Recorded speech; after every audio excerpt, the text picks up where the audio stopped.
Think for a moment about the Middle Ages.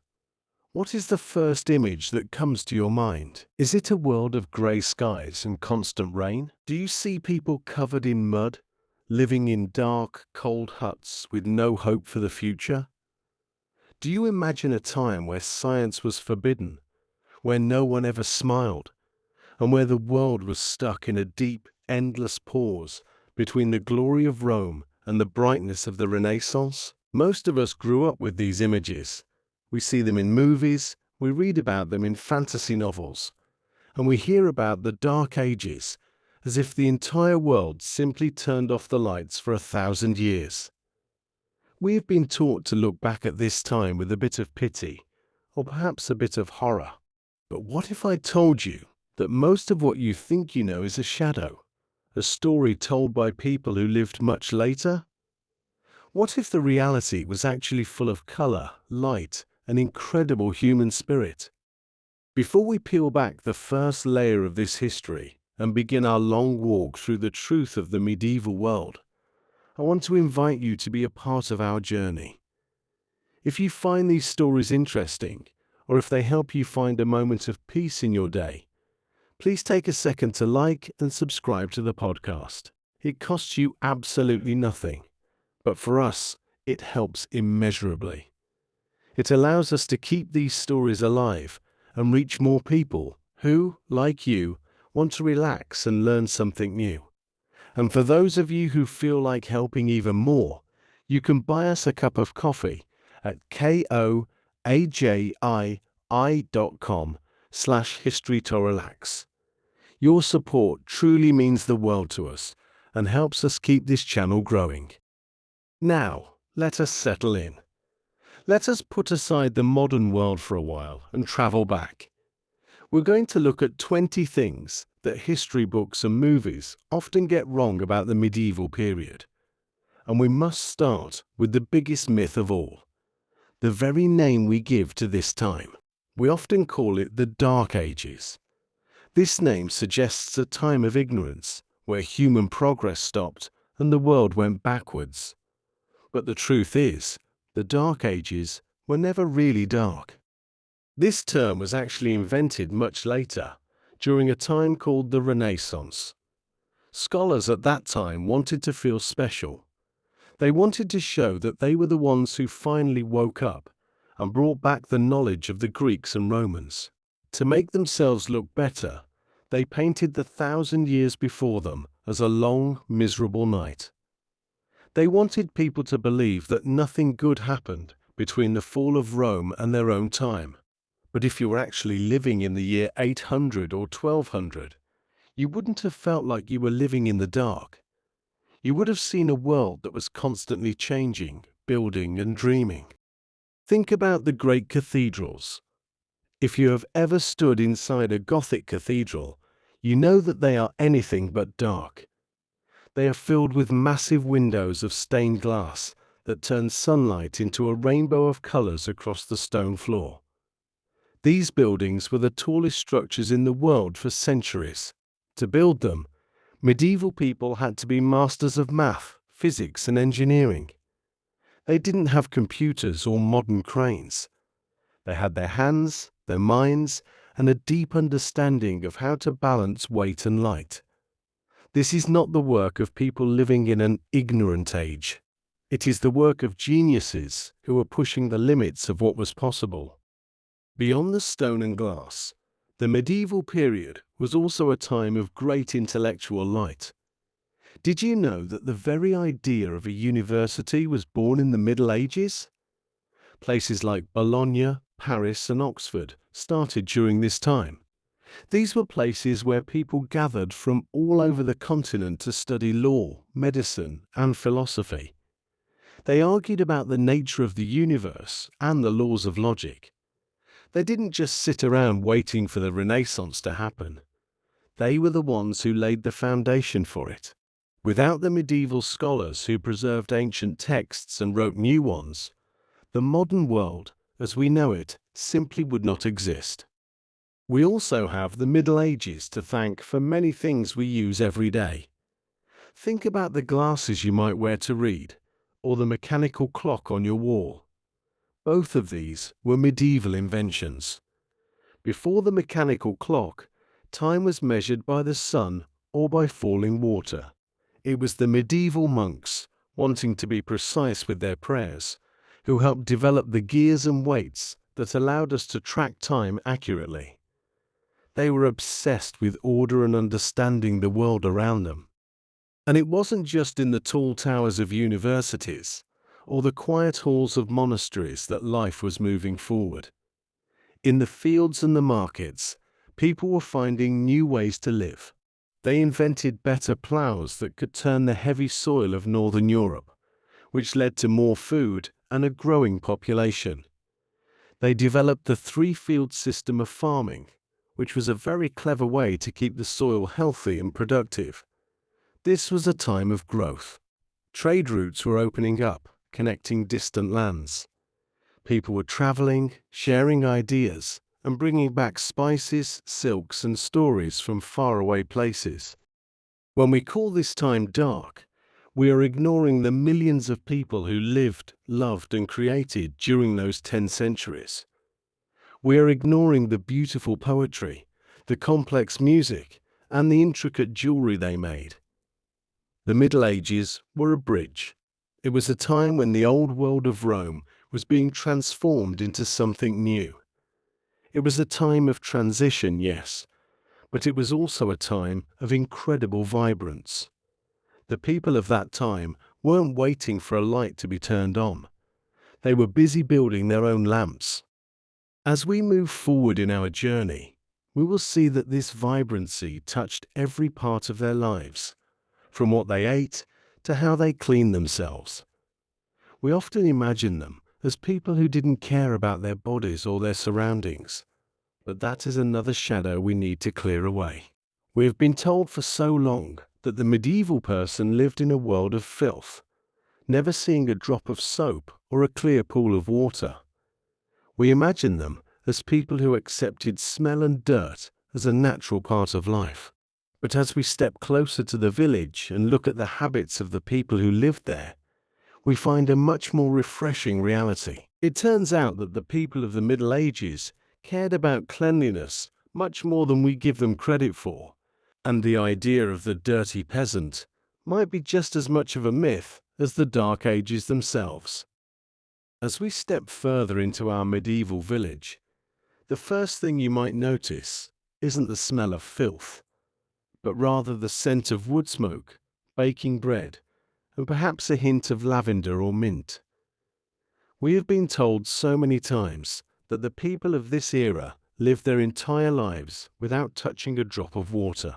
We've seen the movies where every character has mud smeared on their face and hair that hasn't seen a comb in years. But if you were to actually walk through a bustling town in the year 1300, you would find a very different reality. You would see people who took great pride in their appearance and who understood that being clean was not just about health.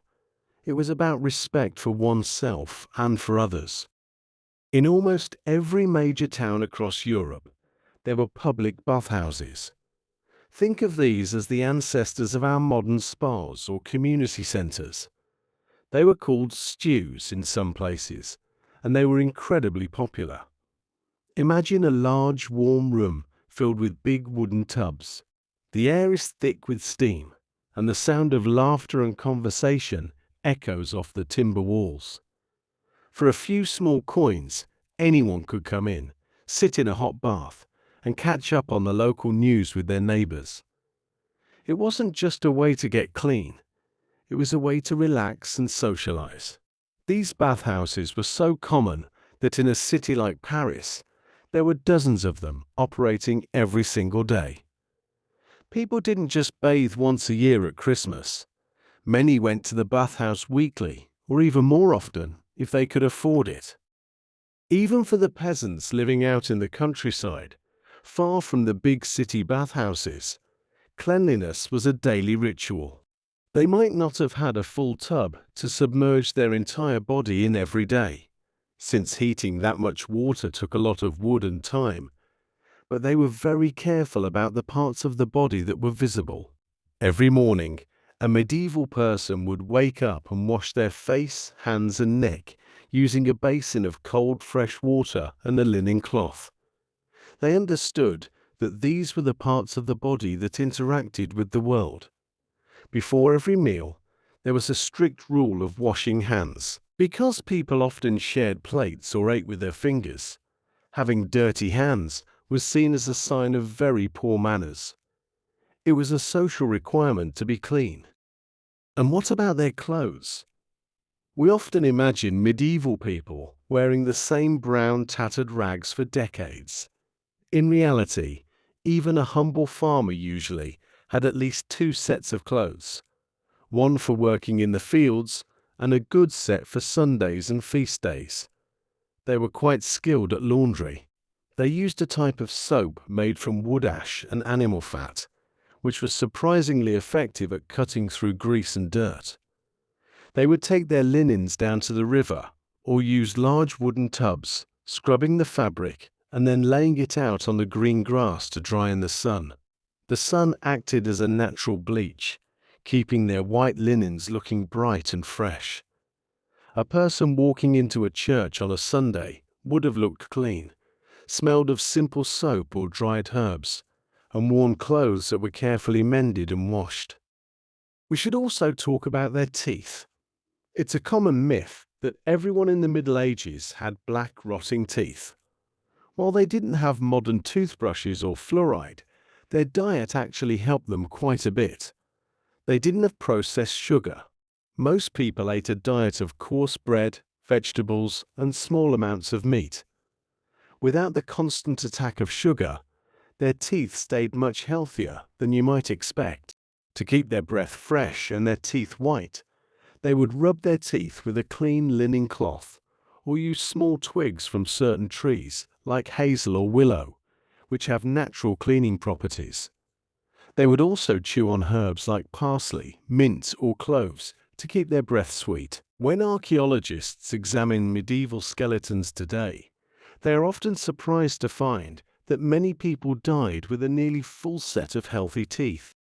So, why do we think they were so dirty? Part of the reason comes from the time of the Black Death. During the Great Plague, some doctors started to believe that hot water opened the pores of the skin and allowed the disease to enter the body. Because of this fear, the grand public bathhouses began to close down, and people became more cautious about full-body soaking. However, this happened toward the very end of the Middle Ages and into the early modern period. Ironically, the people of the 1600s and 1700s, the time of Marie Antoinette and the Enlightenment, were often much less fond of bathing than the medieval peasants who lived centuries before them.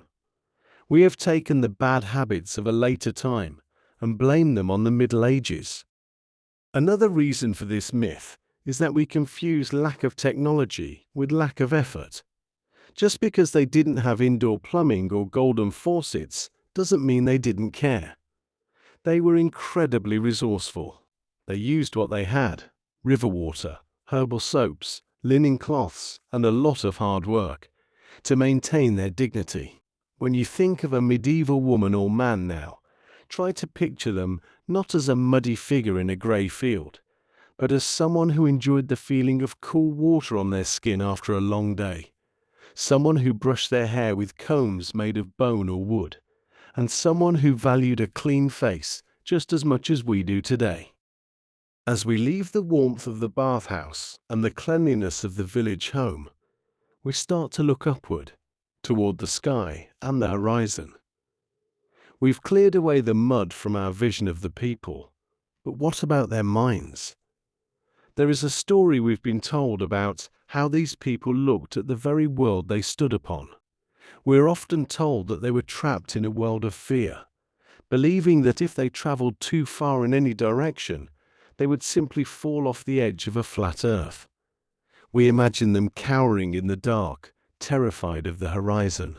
But as we move from the village toward the local monastery and its library, we find that the medieval mind was much wider and more adventurous than we were ever led to believe. The shape of the world was no mystery to them, and the idea that they thought the earth was flat is perhaps one of the most successful lies ever told about history.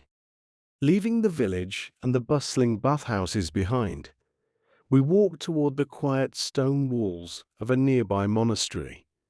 Here, the air is cooler, filled with the scent of old parchment and the faint, sweet smell of beeswax candles.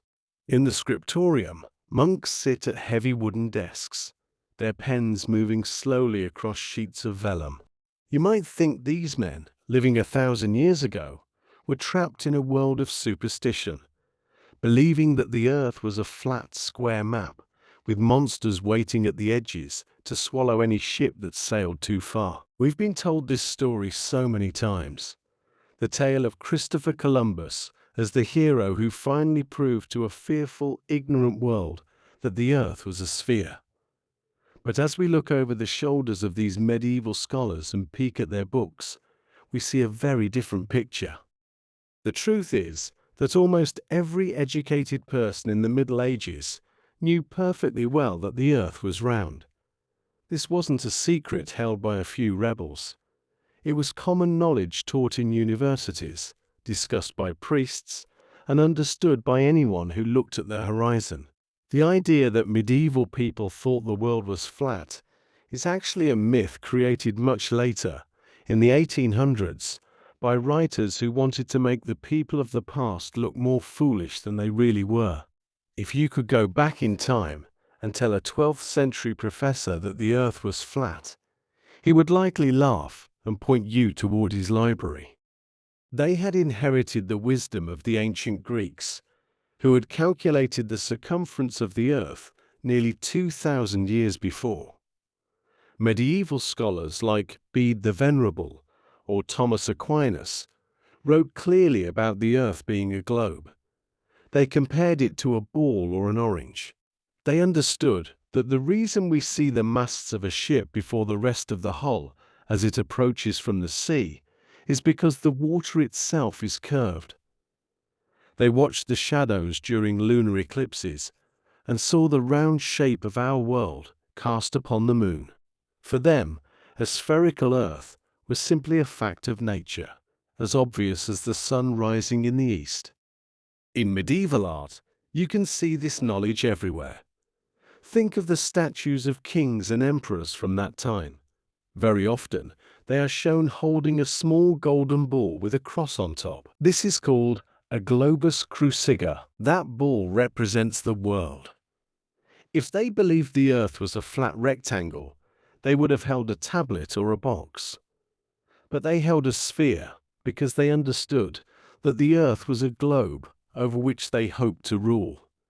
Even the maps they made, which look strange to us today, weren't meant to be literal roadmaps. They were more like diagrams of the spirit, showing how different parts of the world related to each other, with Jerusalem often in the center.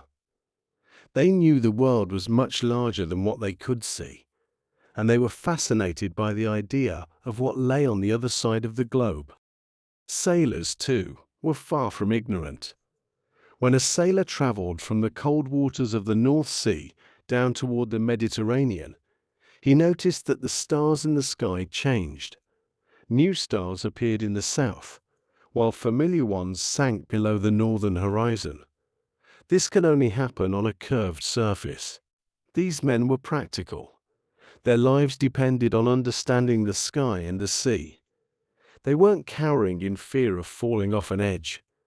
They were brave explorers who were constantly pushing further, trading with distant lands, and navigating by the curve of the heavens. So, why did we start believing the flat earth myth? It mostly comes down to a few popular books written in the 19th century, especially a biography of Columbus by Washington Irving.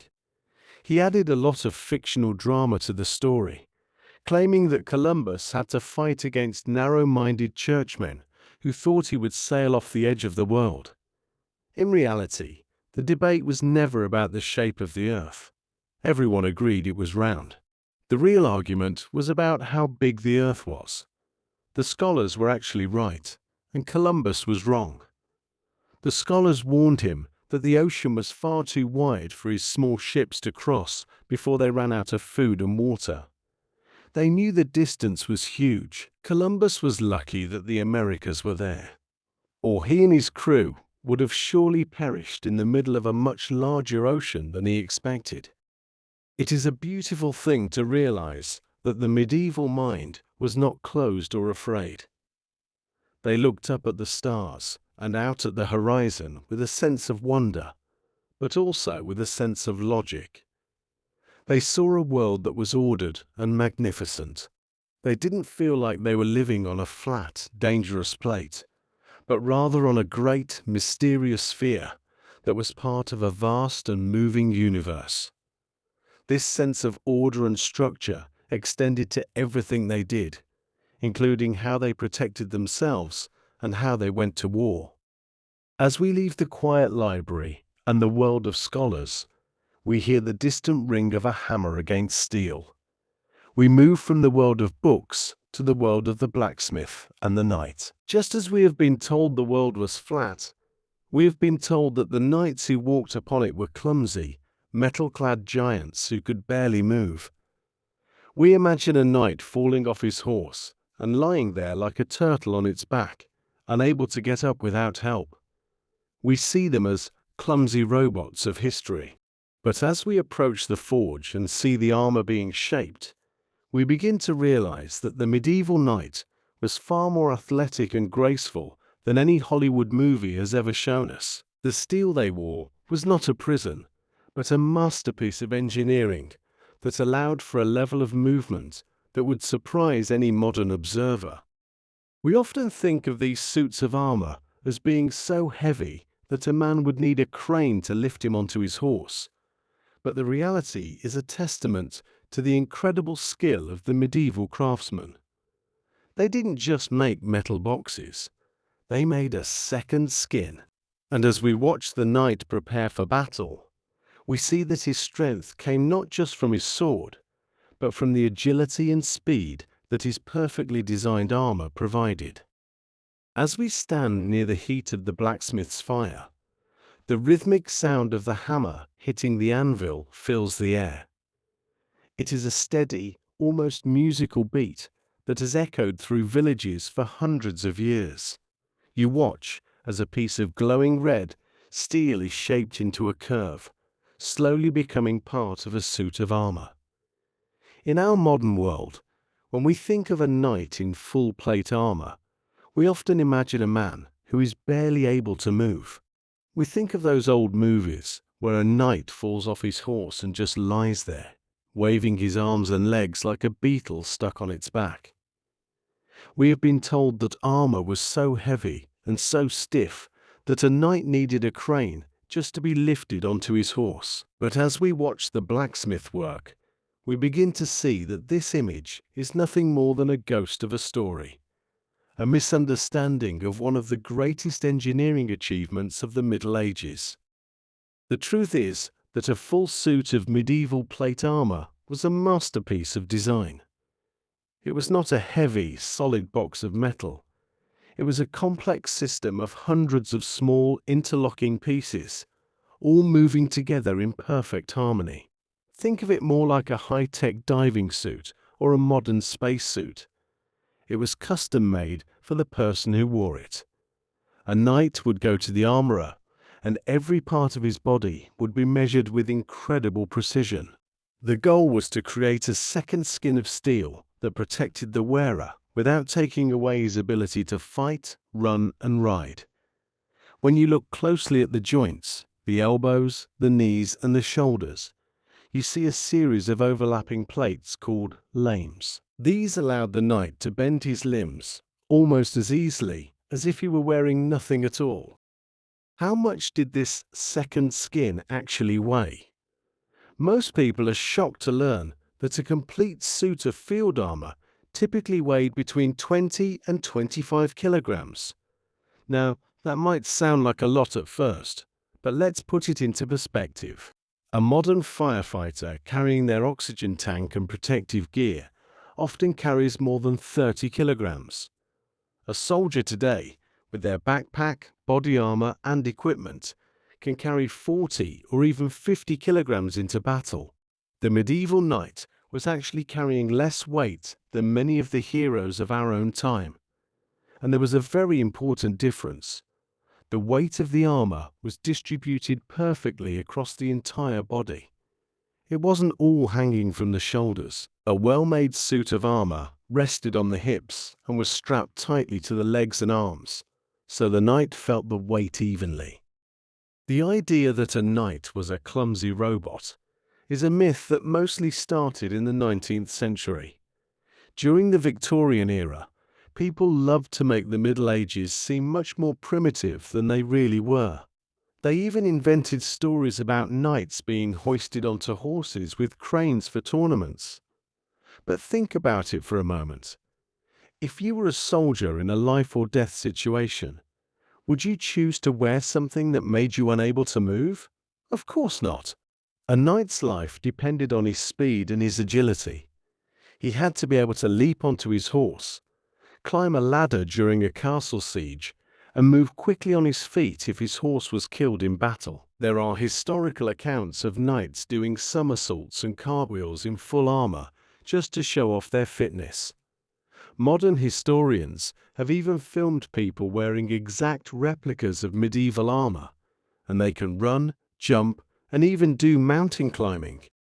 To wear this armor, a man had to be an elite athlete. Training started when a boy was very young, usually around the age of 7. He would serve as a page, then a squire, spending years wrestling, running, and practicing with wooden weapons. By the time he was knighted, his body was strong and used to the feel of the steel. He didn't feel trapped, he felt powerful.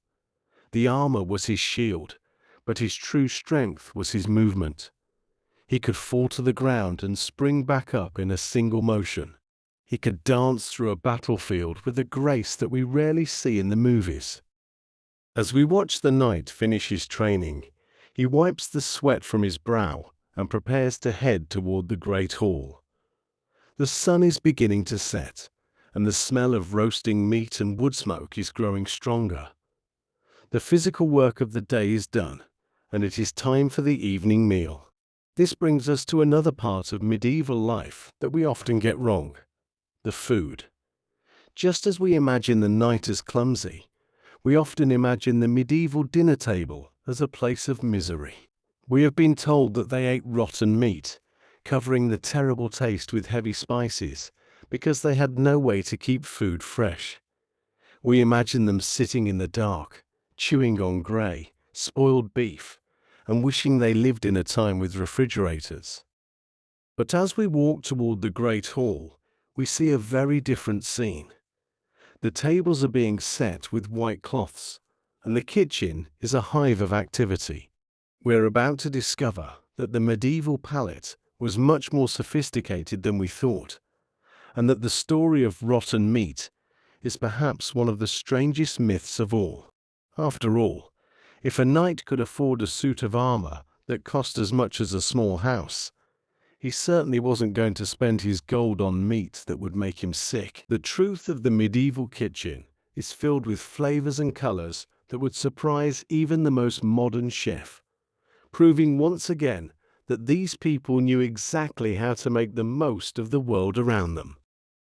The Great Hall is now beginning to glow with the light of many candles, and the heavy wooden tables are being covered with crisp, white linen cloths. As the knight puts away his training sword and makes his way toward the warmth of the hearth, we follow the enticing smells of roasting meat and simmering herbs into the heart of the castle, the kitchen. This is a place of constant motion, where large fires roar and servants hurry about with heavy iron pots. It is also the place where one of the most persistent and, quite frankly, strangest myths about the Middle Ages was born. You've likely heard it before.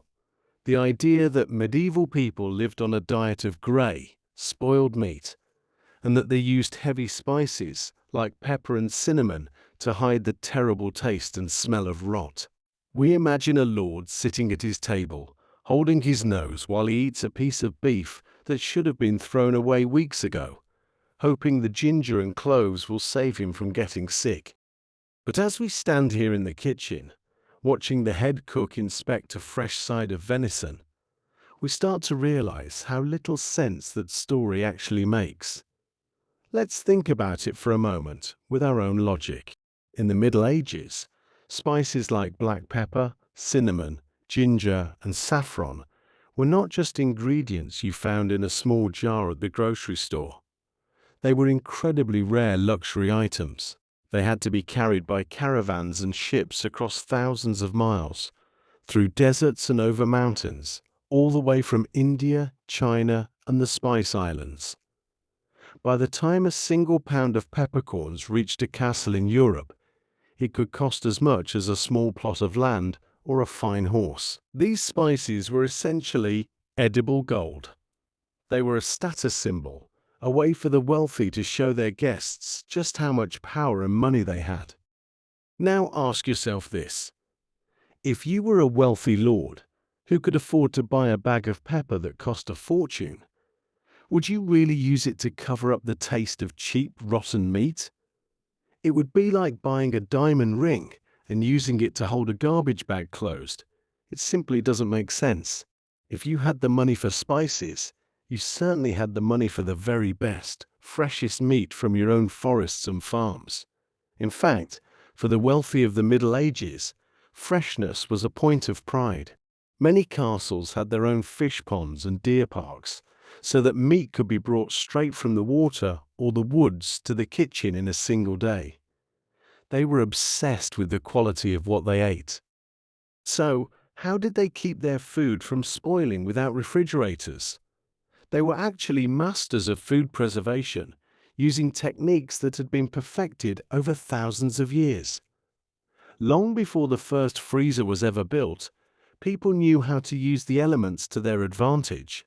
They salted meat in large wooden barrels, which drew out the moisture and stopped bacteria from growing. They hung hams and fish in smokehouses, where the cool, fragrant smoke of oak or beechwood acted as a natural preservative and added a delicious depth of flavor. They pickled vegetables in vinegar and stored fruit in thick honey. They even used ice houses, deep pits dug into the earth and lined with straw, to keep things cool even in the middle of summer. They weren't fighting against rot. They were working with nature to create a pantry that lasted through the long winter months. The spices weren't there to hide a bad smell.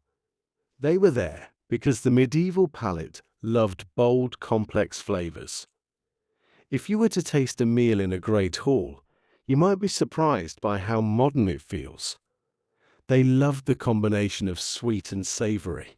They might roast a chicken with a sauce made of ground almonds, vinegar, and sugar, or serve a fish pie seasoned with ginger and currants. They used saffron to turn their sauces a brilliant royal yellow and parsley to make them a vibrant green. For them, a meal was a multi-sensory experience. It had to look beautiful, smell wonderful, and taste like a celebration of the world's riches. Even for the common people, the rotten meat myth doesn't hold up. A peasant family might not have had bags of expensive cinnamon, but they lived very close to the land. Most of what they ate came from their own garden or the local village market. They ate a lot of pottage, which was a thick, slow-cooked stew made of oats, beans, and whatever vegetables were in season: onions, leeks, cabbage, and turnips. If they had meat, it was usually a bit of bacon or a piece of salted pork that had been carefully cured. They ate seasonally, meaning their food was often fresher than the fresh produce we find in a supermarket today that has been flown halfway across the world. There was also a very important reason for their love of spices that went beyond just taste. In the Middle Ages, people followed a medical theory called the four humours. They believed that a healthy body was one where four different fluids were in balance: blood, phlegm, yellow bile, and black bile. Food was seen as a way to keep these fluids in check. Many spices were considered hot and dry, and they were used to balance out foods that were cold and moist, like fish or certain vegetables. So, a cook wasn't just a chef, they were also a bit of a doctor, carefully choosing ingredients to keep the household healthy. They believed that the right sauce could help you digest your meal and keep your spirits high.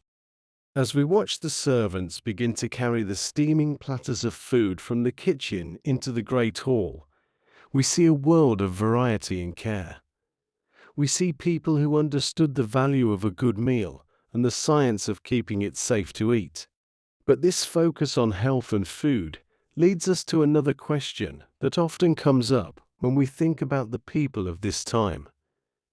If they were so careful about their cleanliness, their armor, and their food, why do we always hear that they died so young? We have been told that in the Middle Ages, if you made it to your 30th birthday, you were considered an old man. We imagine a world where no one ever got to see their grandchildren, and where life was a short, brutal race against time. But as we look at the people gathered around the dinner table, the old lord with his grey beard, the grandmother telling stories to the children, we start to see that the numbers we've been told might be hiding a much more interesting truth. Just as we have misunderstood their food and their tools, we have misunderstood their lifespans. It is time to step away from the feast and look at the actual records of births and deaths to see how long a person in the Middle Ages could truly expect to walk the earth. The answer isn't as short as you might think, and it tells a story of survival and resilience that is far more inspiring than the "everyone dies at 30" myth we've been led to believe. As the light from the hearth in the great hall begins to dim, and the younger children start to nod off with their heads resting on the long wooden tables, you might find yourself looking at the older men and women in the room. You see a grandfather with a long silver beard, his hands thick and calloused from years of work, but his eyes still bright with the stories he tells. You see an elderly woman wrapped in a warm wool shawl, her face lined with the maps of 1,000 smiles and sorrows. But wait, doesn't this go against everything we've been told? We are often taught that the Middle Ages were a time when life was nasty, brutish, and short. We hear the statistic all the time. The average life expectancy was only 30 years old.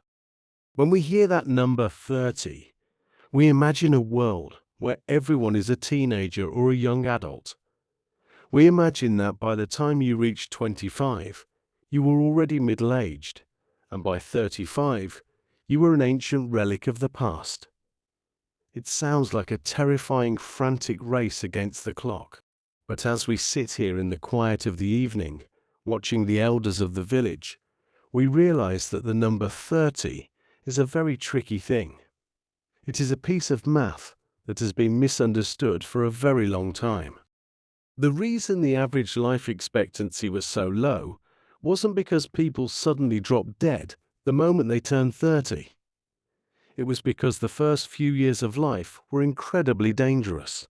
In the Middle Ages, without modern medicine, vaccines, or the deep understanding of germs we have today, many children didn't make it past their 5th birthday. About a quarter to a third of all babies died in infancy, and many more died before they reached the age of 12. Think about how that affects an average. Imagine a village with only 2 people. One is a baby who sadly dies shortly after birth, at age 0. The other is a wise old man who lives to be 70 years old. If you add 0 and 70 together and divide by 2, the average age of death in that village is 35. Does that mean the old man died at 35? Of course not. It just means the high number of infant deaths pulls the average down so far that it hides the truth of how long adults actually lived.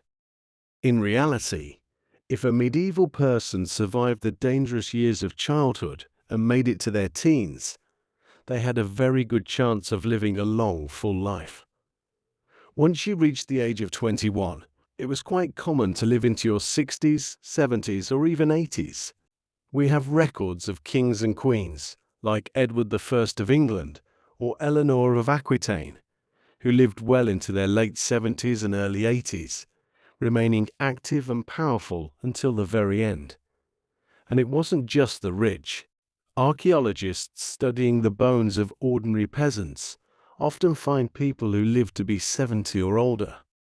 Life followed a different rhythm then. They had a concept called the ages of man.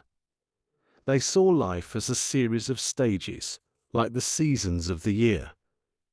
Childhood was the spring, young adulthood was the summer, middle age was the autumn, and old age was the winter. They respected the winter of life. Being elderly was seen as a sign of wisdom and experience. In a world where information was shared through stories rather than books, the elders were the keepers of the village's memory. They were the ones who knew which herbs cured a fever, how to settle a dispute between neighbors, and what the weather meant for the next harvest. It is true that they didn't have antibiotics to fight off infections, and a simple wound or a bad winter could be fatal. But they also had many things in their favor. They didn't have the stress of modern city life, the pollution of factories, or the health problems that come from sitting in a chair all day eating processed sugar. Their lives were filled with physical activity and fresh seasonal food. They lived in close-knit communities where people looked after one another. When a person grew too old to work in the heavy fields, they didn't stop being useful. They stayed with the family, helping with the children, mending clothes, or teaching the younger generation the skills they had mastered. So, when you think of a medieval village, don't just picture young people struggling to survive. Picture a place where grandparents were a common and vital part of life.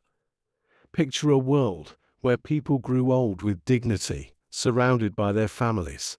They weren't living in a constant state of panic about dying young. They understood that life had a natural beginning and a natural end, and they made the most of the years they were given. As we watched the silver-haired grandfather finally stand up from the table, stretching his back and preparing to head to bed, we might wonder about all those years he spent working. If he lived to be 70, did he spend every single one of those days toiling away in the mud, working from sunrise to sunset with no break? We have this image of the miserable peasant, a person who was essentially a slave to the land, working harder than any human should ever have to work. We imagine their lives were nothing but labor and sorrow, with no time for rest or joy. But as the grandfather walks toward his cottage, he isn't dragging his feet in exhaustion. He's humming a tune, perhaps thinking about the festival that is coming up next week. This leads us to another fascinating truth that most history books forget to mention. You might be surprised to learn that this medieval farmer, despite having no machines or modern tools, actually worked fewer hours and had more vacation time than most of us do in the 21st century. As we follow him toward his home, we're about to see that the hard-working peasant had a life that was much more balanced than we ever imagined. The bells of the church are about to ring, not just to tell the time, but to signal the start of one of the many, many holidays that filled the medieval calendar, giving the people the rest they truly deserved. The church bell rings out across the quiet fields, its deep bronze voice echoing through the valley. As the old grandfather reaches the heavy oak door of his cottage, he stops for a moment, looking up at the darkening sky. That bell isn't calling the people to another long night of labor. Instead, it is announcing the start of a holy day, a word that eventually became our modern holiday. We've been told for a long time that the life of a medieval peasant was one of endless, back-breaking toil. We imagine them waking up before the sun and working until they collapse in the mud, 7 days a week, 365 days a year. We think of the serf as a person who was essentially a prisoner of the soil, with no hope for a break and no time for joy. But as the villagers begin to gather in the center of the town, laughing and sharing news, we start to see a very different picture of time. Believe it or not, the average medieval peasant likely worked fewer hours in a year than a modern office worker does today. While their work was certainly physical and difficult, it was not constant. Their lives were governed by two things: the changing seasons and the calendar of the church. And that calendar was surprisingly generous when it came to rest. In the Middle Ages, the church was the center of everything, and it strictly enforced the idea of rest. Sunday was, of course, a mandatory day off for everyone. No one was allowed to work in the fields or open their shop on a Sunday. But it didn't stop there. Throughout the year, there were dozens of saints' days, special days dedicated to different holy figures. On these days, work was also forbidden. When you add up all the Sundays, the major festivals like Christmas and Easter, and all the various saints' days, a medieval peasant often had between 80 and 100 days of official rest every year. Some historians even estimate that in certain parts of Europe, peasants spent nearly a third of their year in some form of holiday or festival. Compare that to our modern world. Most of us work 5 days a week, 50 weeks a year, with perhaps only 2 or 3 weeks of vacation. We live in a world of 9 to 5 consistency. But the medieval world followed the rhythm of nature. During the busy times of the year, like the spring planting or the autumn harvest, the work was indeed intense. Everyone, men, women, and children, would be in the fields from dawn until dusk to ensure the village would have enough food to survive the winter. It was a community effort, a sprint of hard labor. But once the harvest was safely gathered in, the pace of life slowed down dramatically. During the long, cold months of winter, there wasn't much that could be done in the frozen fields. People spent their time indoors, sitting by the fire, mending tools, spinning wool, and telling stories. It was a time for rest and recovery. They didn't feel the pressure to be productive every single hour of every single day. They understood that the earth needed to sleep, and so did they. Even during the work week, they didn't have the concept of a clock forcing them to stay at a desk.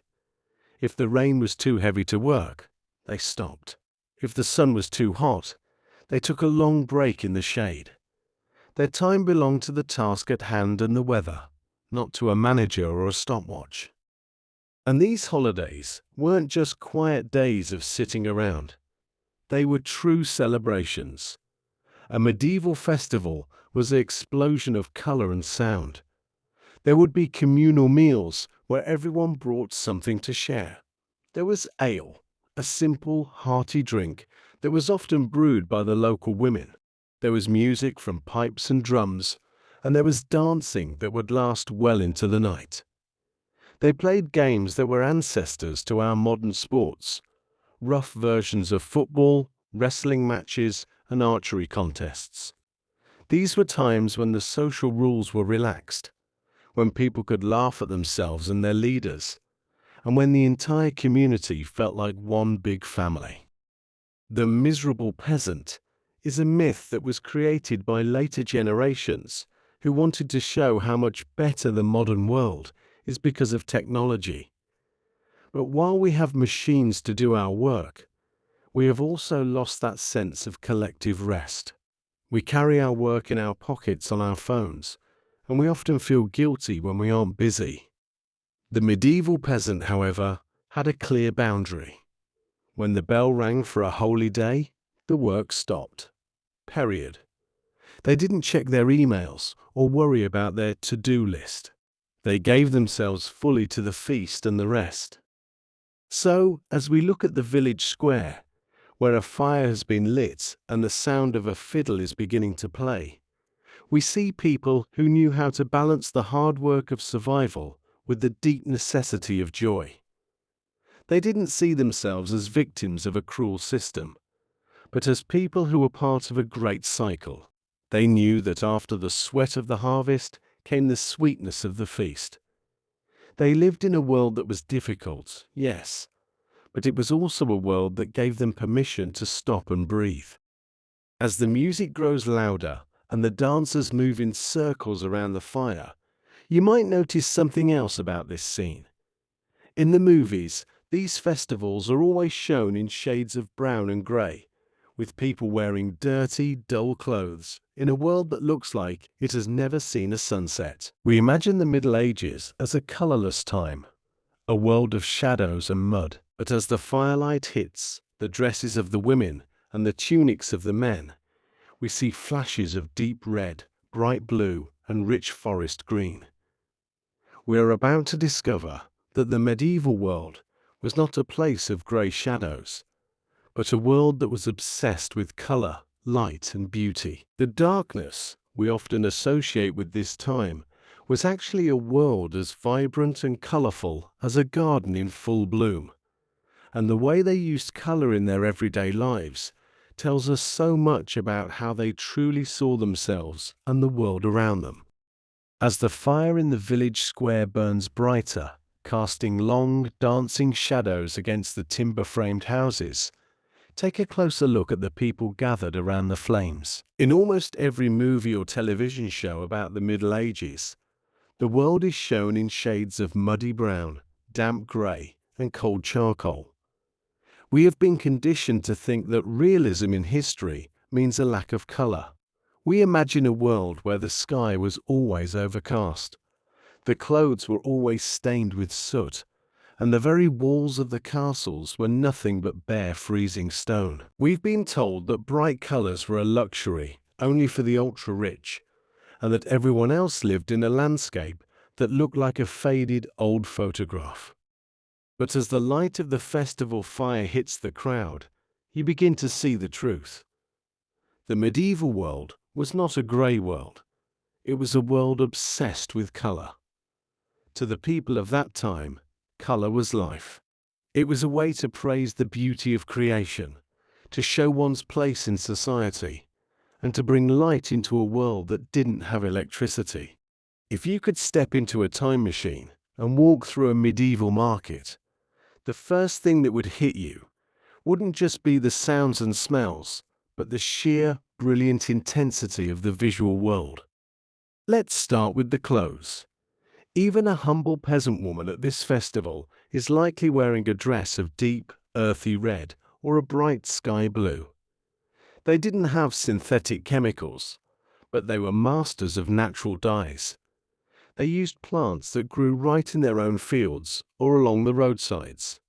There was a plant called madder, whose roots produced a beautiful range of reds, from soft coral to a deep, rich crimson. There was woad, a common leaf that, through a bit of clever chemistry, gave them a stunning variety of blues. And for yellows, they used weld or saffron if they were feeling wealthy. These colors weren't dull or faded. When fresh, they were vibrant and saturated. A crowd of medieval people would have looked like a moving garden, a sea of different hues clashing and blending in the sunlight. And it wasn't just the people who were colorful. Think about the great stone cathedrals and churches that still stand today. When we visit them now, we see beautiful, bare grey stone. We think of this as classic and solemn.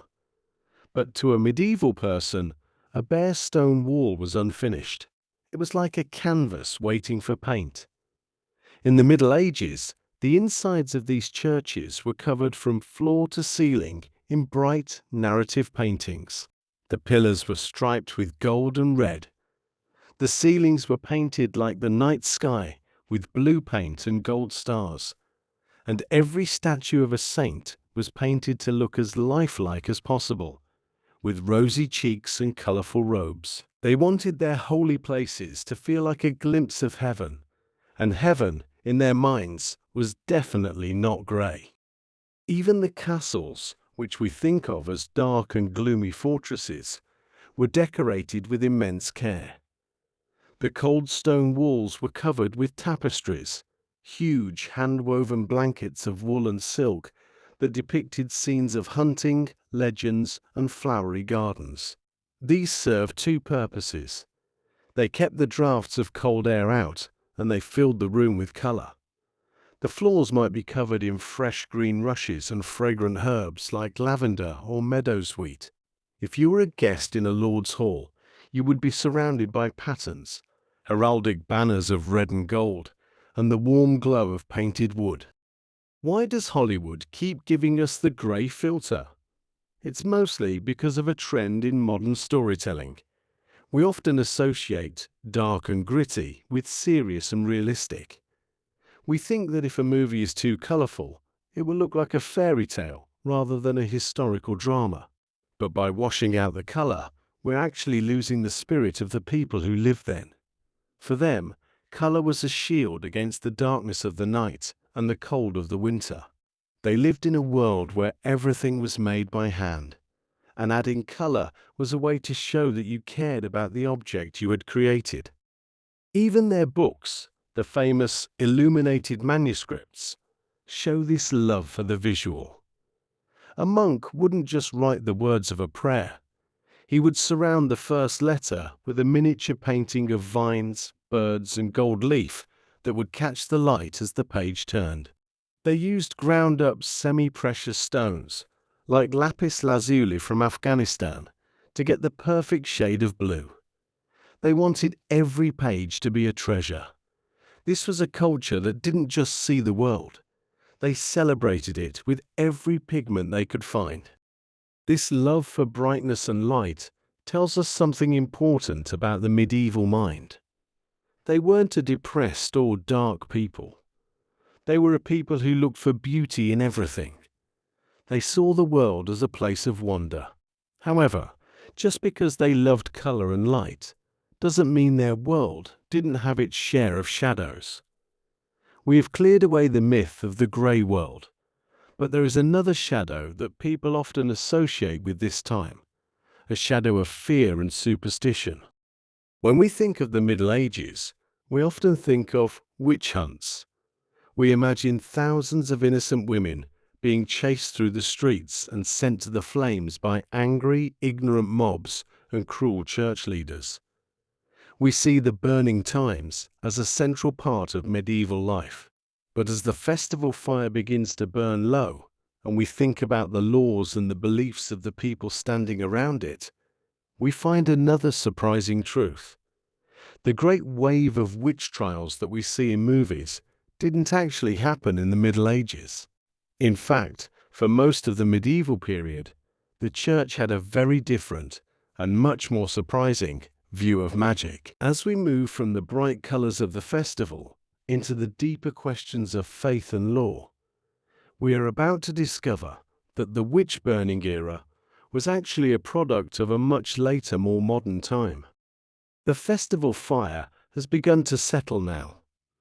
The bright oranges and reds of the flames are turning into deep, glowing embers, and the music has slowed to a soft, rhythmic hum. As the shadows grow longer against the stone walls, our thoughts naturally drift toward the darker side of history. When we think of these shadows and the Middle Ages, one image almost always rises to the surface.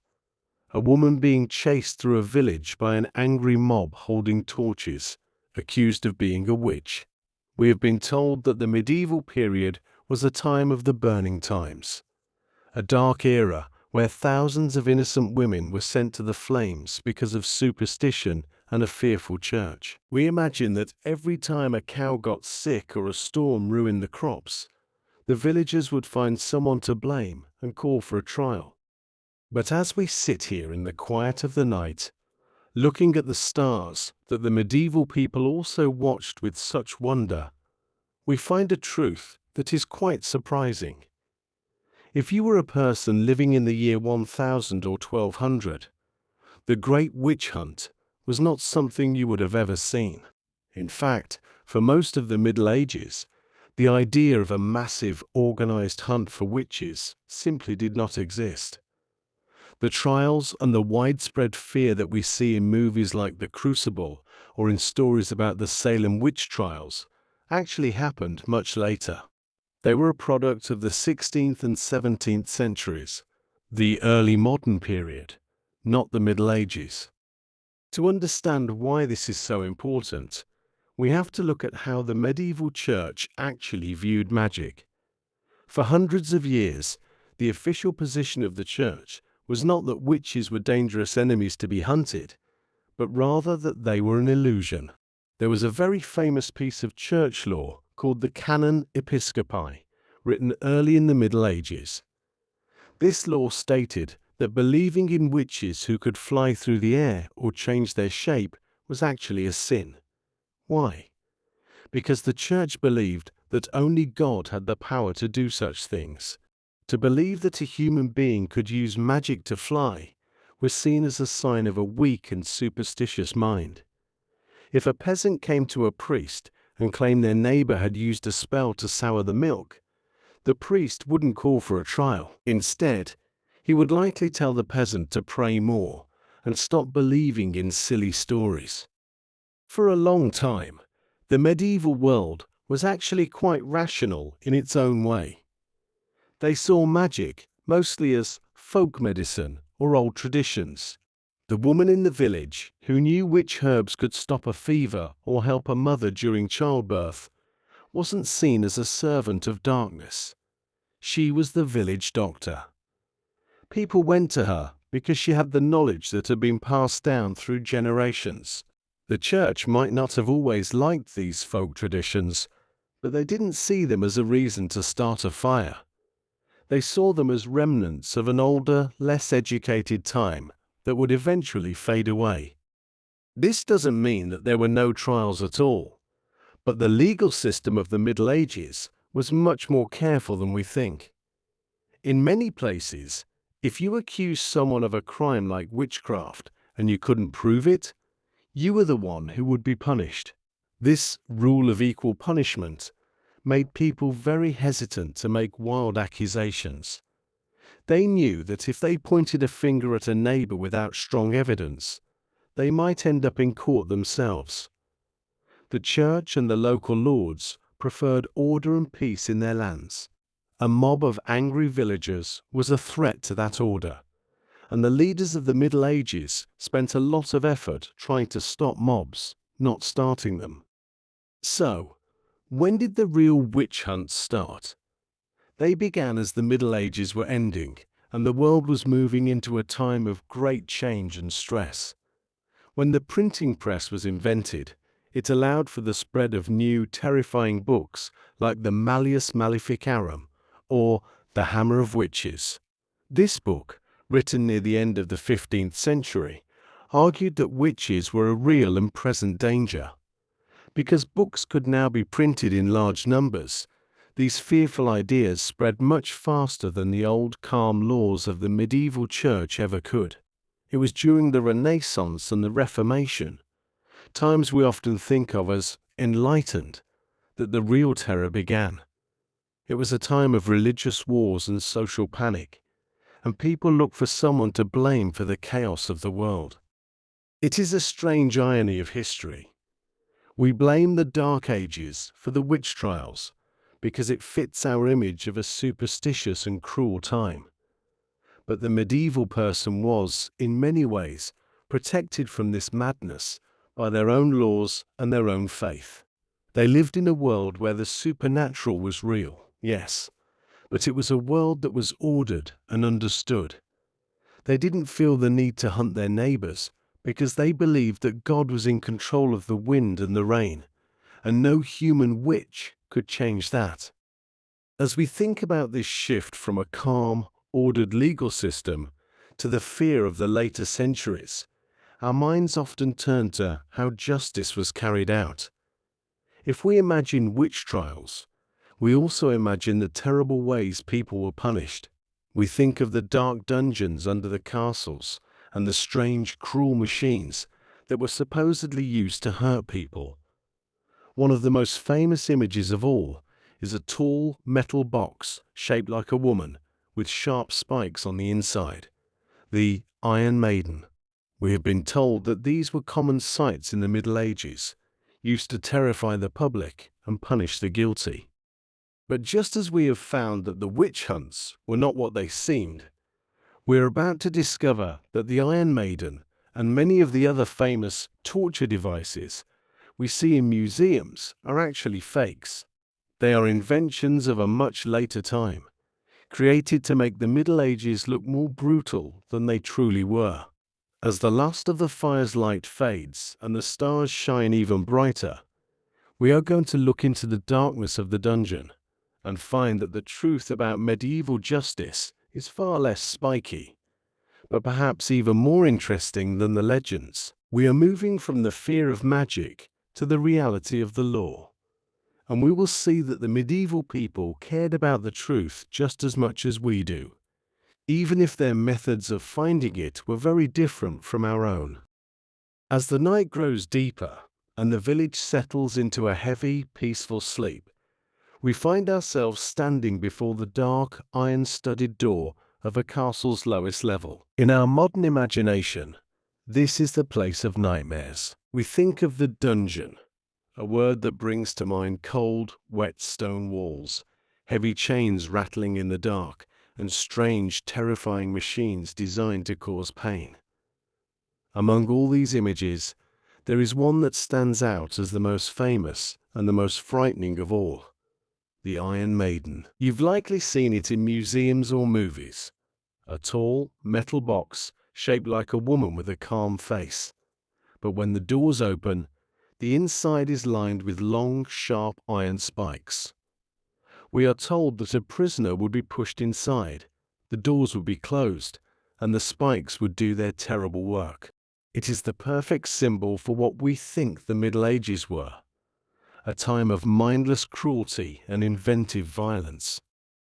But as we stand here in the quiet of the castle's lower halls, we are about to discover a secret that might be even more shocking than the machine itself. If you were to walk through every castle in Europe during the actual Middle Ages, from the year 500 all the way to 1500, you would never, ever find an Iron Maiden. Not one. Because the Iron Maiden is a lie.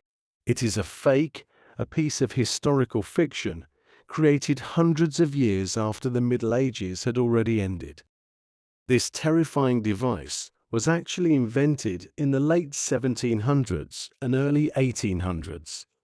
Just like the myth of the Dark Ages or the Flat Earth, the Iron Maiden was created by people in the modern era who wanted to make the past look as barbaric as possible. They wanted to show how civilized they had become by inventing evidence of how savage their ancestors were. The most famous Iron Maiden, the one from the city of Nuremberg, was actually cobbled together from different pieces of old metal and wood to create a scary display for tourists. People in the 19th century loved a good horror story, and museum owners realized they could make a lot of money by showing off these medieval torture devices, even though they knew they weren't real. In fact, many of the things we see in museums of torture today were never used in the Middle Ages.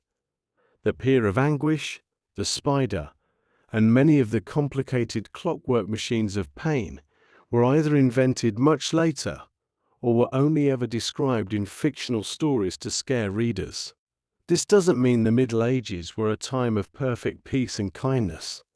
Justice could certainly be harsh, but the way they handled crime and punishment was much more practical and much less creative than we have been led to believe. So, if there were no Iron Maidens, what did medieval justice actually look like? For the most part, it wasn't about long sentences in a dark dungeon. Keeping someone in a prison was very expensive. You had to pay for guards, you had to provide food, and you had to maintain the building. Medieval lords and city councils didn't want to waste money on that. Prisons were mostly used as a waiting room, where someone would stay for a few days or weeks until their trial could be held. Once a person was found guilty, the punishment was usually fast and meant to send a message to the rest of the community. For many crimes, the punishment wasn't physical at all. It was financial. If you stole a neighbor's chicken or started a fight in a tavern, you were usually ordered to pay a fine. This money went to the person you had harmed or to the local lord. It was about restitution, making things right again so the community could keep functioning. For other crimes, the goal was shame. You might be familiar with the stocks or the pillory, the wooden frames where a person's hands and head were locked in place in the middle of the market square. This wasn't meant to cause lasting physical injury. Instead, it was meant to be embarrassing. The person would have to stand there for a few hours while their neighbors walked by, perhaps laughing at them or throwing some old vegetables. In a small village where everyone knew your name, being publicly shamed was a very powerful deterrent. It told everyone that you couldn't be trusted, and in the Middle Ages, your reputation was your most valuable possession. When physical punishment did happen, it was usually reserved for very serious crimes like treason or murder. Even then, the goal was rarely to torture someone in secret. It was a public event meant to show the power of the law and the consequences of breaking the peace. But compared to the centuries that came after the Middle Ages, the time of the great witch hunts and the religious wars of the 1600s, the medieval legal system was often surprisingly restrained. They followed strict rules of evidence, and they preferred settled disputes over long, drawn-out violence. We have painted the medieval person as a sadist who enjoyed watching others suffer, but that says more about us than it does about them. They were people who valued order. They lived in a world that could be dangerous, so they wanted laws that were clear and easy to understand. They didn't have the time or the interest to build elaborate, spiked metal boxes. They were too busy running their farms, their shops, and their families. As we leave the quiet, empty halls of the castle and head back up toward the moonlight, we realize that by focusing so much on the men with swords and the dark dungeons, we have missed a huge part of the story. We imagine a world run entirely by men, where women were nothing but silent figures in the background, waiting to be rescued or kept in towers. We think of the medieval woman as a person with no power, no money, and no voice in how the world worked. But as we walk past the dark, silent stalls of the market, we're about to find that the medieval woman was often a force to be reckoned with. She wasn't just sitting at home spinning wool. She was a business owner, a merchant, a leader, and a vital part of the economy. The image of the helpless maiden is just as much a myth as the Iron Maiden we just left behind, and the reality of their lives was far more active, complex, and interesting than the fairy tales would have us believe. Moving from the shadows of the law into the busy daytime world of commerce, we see that the hands that built the Middle Ages were just as often female as they were male. The morning sun is beginning to peek over the horizon, painting the sky in soft shades of pink and gold, just like the colors we saw in the festival earlier. The village is waking up. You hear the first sounds of the day, a rooster crowing in the distance, the soft lowing of cattle, and the rhythmic clink, clink of someone opening a shop door. As we walk through the market square, which is just starting to bustle with activity, we need to address another story that history has told us for a very long time. It is the story of the helpless medieval woman. In our modern movies and books, we are often shown a very narrow view of women in the Middle Ages. We see them as damsels in distress, waiting in high towers to be rescued by a knight. We see them as silent figures sitting by a window, endlessly spinning wool, while the men go out and do the real work of the world. We have been taught that women had no power, no money, and no rights, that they were essentially the property of their fathers or their husbands. But as we look at the women setting up their stalls in the market this morning, we see a reality that is much more energetic, independent, and vital to the survival of the world. The truth is that the medieval economy would have collapsed without the hard work and the business minds of women. They weren't just helping in the background, they were at the very front of the commercial world. In many ways, the Middle Ages offered more opportunities for women to be independent than the centuries that came immediately after them. Let's start with something as simple as the beer people drank. In the Middle Ages, brewing was almost entirely seen as women's work. These women were known as alewives. They weren't just making a little bit of drink for their own families. They were running professional businesses. They would brew large batches of ale in their homes and then hang a special sign, often a green branch, over their door to let the village know the ale was ready. People would come from all over to buy their product, and the money these women earned belonged to them. They were the primary providers of the most common drink in Europe, and they managed their own supplies, their own prices, and their own customers. If we move from the alewives' cottage to the larger cities like London, Paris, or Cologne, we find women involved in almost every trade you can imagine. We think of guilds, the ancient versions of professional unions, as being groups of men in robes, but records show that women were members of these guilds too. In Paris, there were entire guilds that were run exclusively by women, such as the silk weavers and the goldspinners. These women were highly skilled artisans. They took on apprentices, they signed contracts, and they sold their luxury goods to the highest levels of society. If you wanted the finest silk embroidery for a king's robe, you went to a woman-owned business to get it. Women were also blacksmiths, butchers, barbers, and spice merchants. They ran laundries and bakeries. Very often, a woman would work alongside her husband in a family trade, learning every part of the business. If the husband passed away, the law in many cities allowed the widow to take over the shop entirely.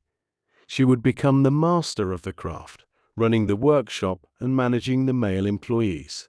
These weren't women living in the shadows. They were respected members of the community whose signatures were required on legal documents and whose voices were heard in the town halls. Even in the countryside, on the large estates and manors, women held a surprising amount of responsibility. While the men were often away at war or attending the king's court, it was the lady of the manor who ran everything. She was the manager of a massive business. She had to oversee the accounts, manage the servants, ensure the granaries were full, and even handle the local legal disputes of the peasants on the land. If the castle was attacked while her husband was away, she was the one who organized the defense, standing on the walls and directing the soldiers. These were women of steel and strategy. It is also a myth that women had no legal rights. While it is true that the law favored men in many ways, medieval women, especially widows, could own land, write wills, and sue people in court if they were cheated. They were active participants in the legal system. They understood the value of their labor and their property, and they fought to protect it. Why then do we have this image of the oppressed medieval woman?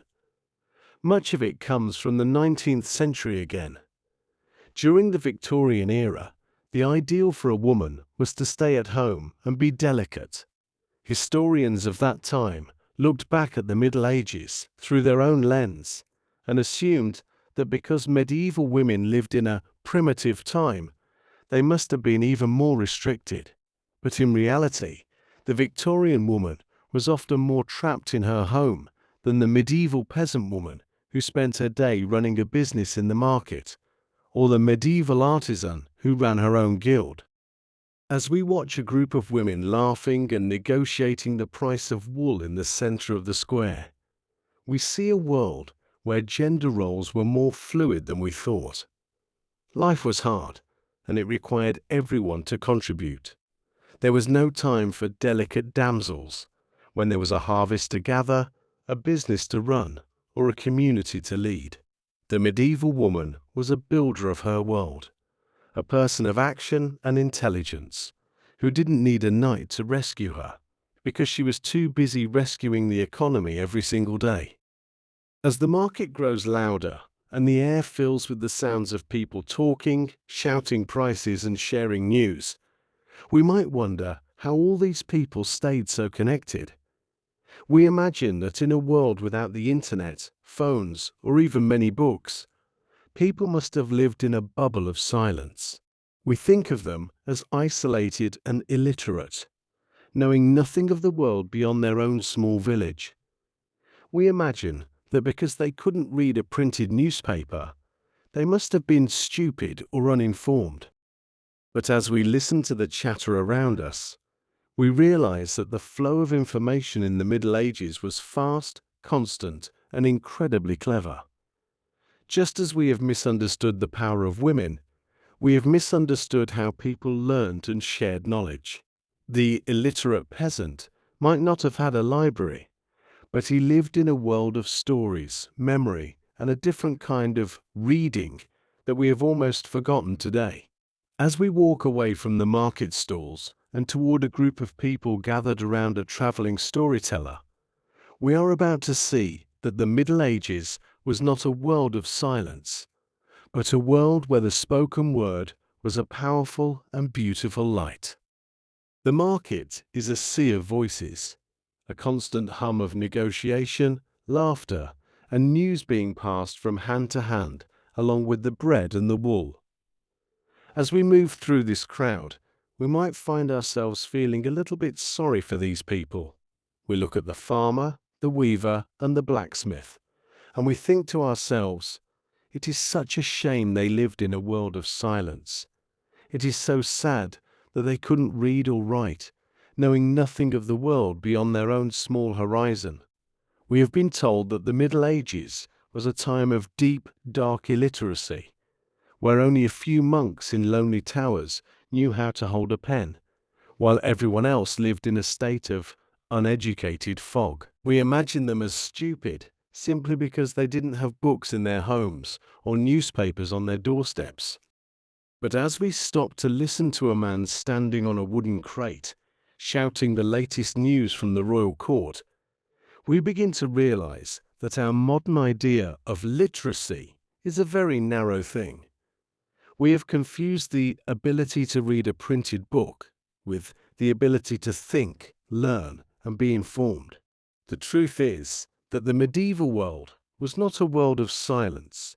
It was a world of incredible memory, vibrant oral culture, and a different kind of reading that we have almost completely lost in our age of screens and paper. First, let's talk about the myth that no one could read. While it is true that many common people couldn't sit down and read a complex book in Latin, which was the language of scholars and the church, that doesn't mean they were illiterate in their daily lives. In the growing cities and busy market towns, many people had what we call functional literacy. A merchant needed to keep accounts, a baker needed to track his sales, and a master of a guild needed to read contracts and city laws.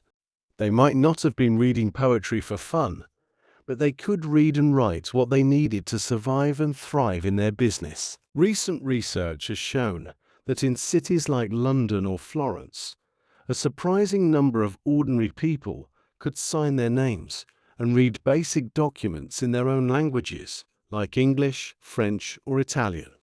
But even for those who truly couldn't read a single word, the world was far from a dark place. They lived in a culture that was built on the power of the human voice and the strength of the human memory. Today, we rely on our phones to remember phone numbers, our calendars to remember appointments, and Google to remember facts. Because we have these tools, our own memories have become quite weak. But a medieval person's mind was a vast, well-organized library. A traveling storyteller or a minstrel could arrive in a village and recite a poem or a story that lasted for hours or even days without ever looking at a piece of paper. The audience would listen with rapt attention, memorizing the verses and the lessons within them. Information traveled across Europe with incredible speed, carried by the feet of merchants, pilgrims, and soldiers. When a king died or a new war began, the news didn't take months to arrive. It moved from mouth to ear, village to village, spreading like a ripple in a pond. People were deeply interested in the world. They discussed politics, theology, and the latest gossip from the neighboring kingdom. They weren't stuck in their villages. They were part of a massive, spoken internet where stories were the currency. They also read the world in a visual way. Think back to those colorful cathedrals we talked about earlier. To a medieval peasant, the stained glass windows and the statues on the walls weren't just decorations. They were books of stone.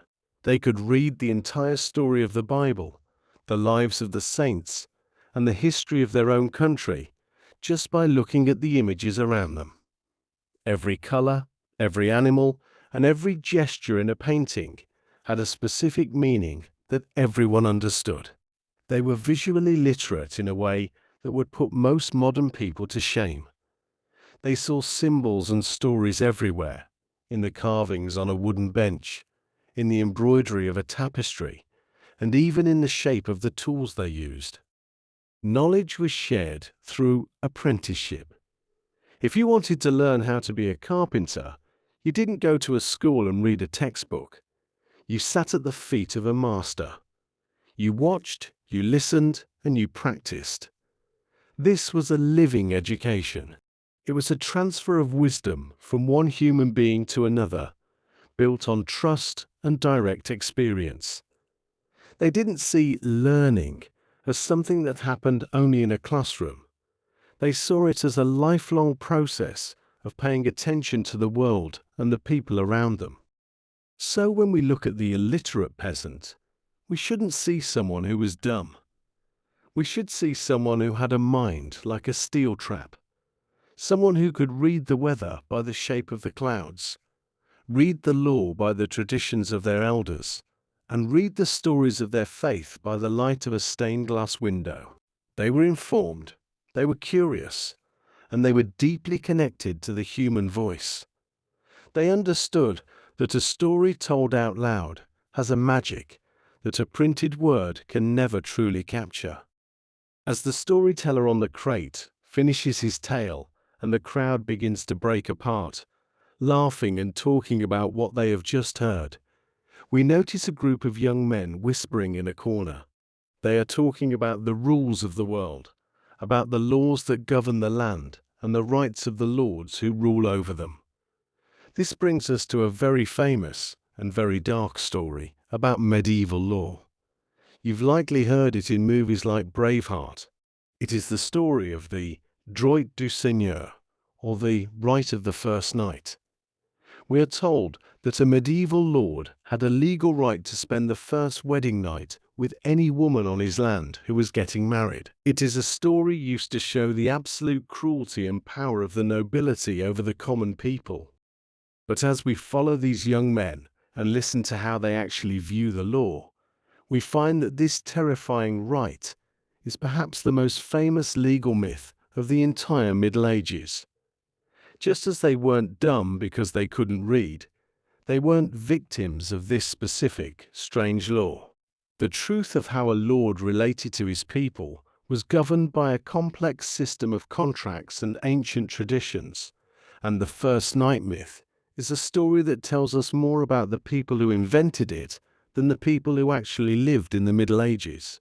We are moving from the wisdom of the spoken word to the reality of the social contract, and we are about to find that even a medieval king had to follow the rules. As the young men continue their quiet conversation in the corner of the market, leaning against a stack of wool bales, you might catch a word that sounds dark and heavy. They are talking about the rules of the land, about the power of the great Lord who lives in the stone castle on the hill. In our modern world, when we think of the relationship between a medieval lord and the people who lived on his land, we often imagine a world of absolute cruel power.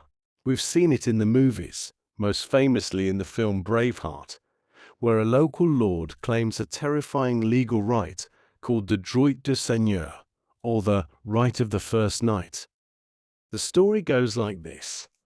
Whenever a young peasant woman in the village was getting married, the local lord had the legal right to take the place of the groom on the very first night of the wedding. It is a story designed to make our blood boil, to show the medieval nobility as monsters who treated human beings like nothing more than cattle. It is the ultimate symbol of a dark and lawless age.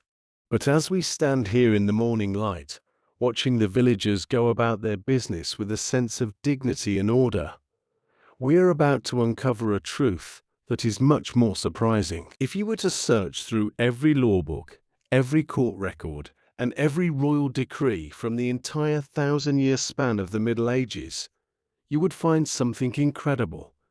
This law never existed. The right of the first night is a complete historical fiction. It is a myth that was invented much later, mostly by writers in the 16th and 17th centuries who wanted to create sensational stories about how barbaric the past used to be. For a medieval person, the idea of such a law would have been not only shocking, but practically impossible to enforce. To understand why, we have to look at how medieval society actually worked.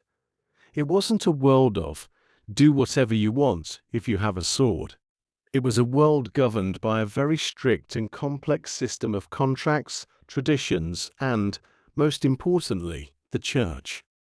In the Middle Ages, marriage was a holy sacrament, one of the most important events in a person's life. The church was incredibly powerful, and it guarded the sanctity of marriage with a fierce eye. No local lord, no matter how rich or powerful, would have dared to openly insult the church by claiming a right that so clearly broke every religious law about marriage and morality. If a lord had tried to do such a thing, he would have faced excommunication, a punishment that could strip him of his power, turn his people against him, and ruin his reputation forever. Furthermore, the relationship between a lord and his peasants, known as serfs, was a two-way street. While we often think of serfs as slaves, they were actually part of a social contract. Yes, the peasants worked the lord's land and gave him a portion of their harvest. But in exchange, the lord had very specific legal obligations to them.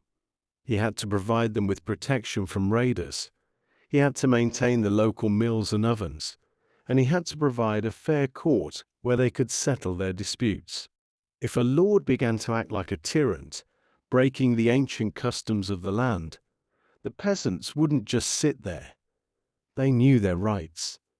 They could, and often did, take their lords to court. History is full of records of peasants suing their lords for overcharging them for rent or for trying to change the rules of the village. The idea that a lord could systematically assault the women of his village as a legal right would have caused a total rebellion, and the king would have likely stepped in to remove the lord for causing so much chaos. So, where did this strange myth come from? It likely started as a misunderstanding of a real, but much more boring, tax called merchet. In the Middle Ages, everything had a price. When a peasant's daughter wanted to get married, she was often leaving her father's house to move to her husband's home, sometimes even moving to a different lord's land. This meant the original lord was losing a valuable worker and a future family of taxpayers. To compensate for this loss, the father of the bride had to pay a small fee to the lord. This was the merchet. It was a simple business transaction, an exit fee for a worker. But hundreds of years later, writers who didn't understand the old feudal system took the idea of paying a fee for a marriage and twisted it into the right of the first night to make their stories more exciting and their ancestors look more savage. It is important for us to see the medieval world as it really was, a place where people were protected by a web of laws and customs. They weren't living in a world of random legal cruelty. They lived in a world where even the most powerful man in the castle had to follow the custom of the manor. They believed in order. They believed in the rules. And while life could be difficult, it was a life governed by a sense of what was fair and what was right. As the sun climbs higher in the sky, the village market becomes even busier. We see a woman carrying a basket of dried herbs, her hands stained with the juices of plants she has gathered from the forest. She is the village healer, heading toward a small cottage where someone is feeling unwell. This reminds us of another part of medieval life that we often get wrong. Just as we have misunderstood their laws and their rights, we have misunderstood their science. When we think of medieval medicine, we often think of bloodletting and praying to bones. We imagine that if you got sick in the Middle Ages, you were as good as dead, because the doctors knew nothing, and the church forbade any real science. But as we follow the healer and see the care she takes with her herbs and her patients, we're about to find that the medieval world was much more medically advanced than we ever suspected. They didn't have the technology we have today, but they had a deep, practical understanding of the human body and the healing power of the natural world. From the quiet gardens of the monasteries to the busy shops of the city apothecaries, the people of the Middle Ages were constantly searching for ways to heal, to comfort, and to understand the mysteries of life. We are moving from the rules of the law to the wisdom of the body, and the truth of their medical care is far more effective and fascinating than the stories of dirty barbers would have us believe. The village healer reaches the small thatched roof cottage and pushes the wooden door open with a gentle touch. As she enters, the room is filled with a soft, hazy light and the sharp, clean smell of dried sage and lavender hanging from the rafters. Inside, a young boy lies in bed with a fever. In our modern world, we might look at this scene and feel a wave of pity. We've been told that medieval medicine was a nightmare of bloodletting and superstition. We imagine a doctor arriving with a bag of dirty knives, ready to drain the patient's blood or prescribe a soup made of crushed spider legs and prayer. We've been led to believe that if you got a simple infection or a broken bone in the year 1200, you were essentially waiting for the end, because the people of that time knew nothing about how the human body actually worked. But as we watch the healer sit by the boy's bed, opening her leather pouch to reveal bundles of carefully dried plants and small glass jars of honey and oil, we start to see a very different kind of science. It is true that they didn't have the machines or the chemical pills we have today, but to say they were clueless is one of the greatest insults we can give to our ancestors. The medieval world was a place of deep, practical medical knowledge that was built on thousands of years of observation and experience. Let's start with the most important part of their medicine: the plants. Today, we go to a pharmacy and buy a plastic bottle of pills. But where do those pills come from? Many of them are just chemical versions of the very same plants the medieval healer is holding in her hand right now. For a headache or a fever, she might give the boy a tea made from the bark of a willow tree. Why? Because willow bark contains a natural substance that is almost exactly like modern aspirin. For pain, she might use the juice of poppies, which we now know contains the same ingredients used in our strongest modern painkillers. She might use mint to calm a stomach, honey to clean a wound, which we now know has natural antibacterial properties, or garlic to fight off a cough. These weren't magic spells. They were effective, natural medicines that actually worked. And it wasn't just individual healers in small villages. The Middle Ages saw the birth of the very first organized hospitals. If you were a traveler or a poor person who became sick, you didn't just lie in a ditch, you went to a monastery. The monks and nuns saw it as their holy duty to care for the sick. They built large, airy halls called infirmaries, where the patients were kept warm, fed nutritious food, and given clean water and fresh bedding. They understood that a clean environment and a good diet were the foundations of recovery. Some of the most famous hospitals in the world today, like St. Bartholomew's in London, were actually founded in the Middle Ages. These were places of peace and care, where medical books from ancient Greece and Rome were studied and updated with new discoveries. We often hear about bloodletting, the practice of cutting a person to let out bad blood. While this sounds barbaric to us now, for the medieval person, it was based on a very logical, though incorrect, theory. They believed in the four humours, the idea that the body was made of four fluids: blood, phlegm, yellow bile, and black bile. They thought that when you were sick, it was because these fluids were out of balance. Bloodletting was their way of trying to bring that balance back. It was a mistake, yes, but it was a mistake born of a desire to find a logical reason for illness, rather than just blaming it on demons or bad luck. Even more surprising is what they could do with surgery. We imagine a medieval surgeon as a barber who just hacked off limbs. But historical records and archaeological finds show that they were capable of much more delicate work. They could set broken bones with incredible precision using wooden splints. They could perform trepanation, a surgery on the skull to relieve pressure, and the patients often survived for years afterward. They even knew how to remove cataracts from a person's eye using a fine needle. They used wine as a natural antiseptic to clean wounds, and they had complex recipes for anesthetics to dull the pain of surgery. They were brave, they were curious, and they were constantly learning. The dirty, ignorant doctor is a character invented by later writers to make the modern world look superior. But the people of the Middle Ages were not fools. They valued life, and they spent centuries trying to protect it with the tools they had. They saw the human body as a miracle that needed to be understood, and their efforts laid the groundwork for the medicine we rely on today.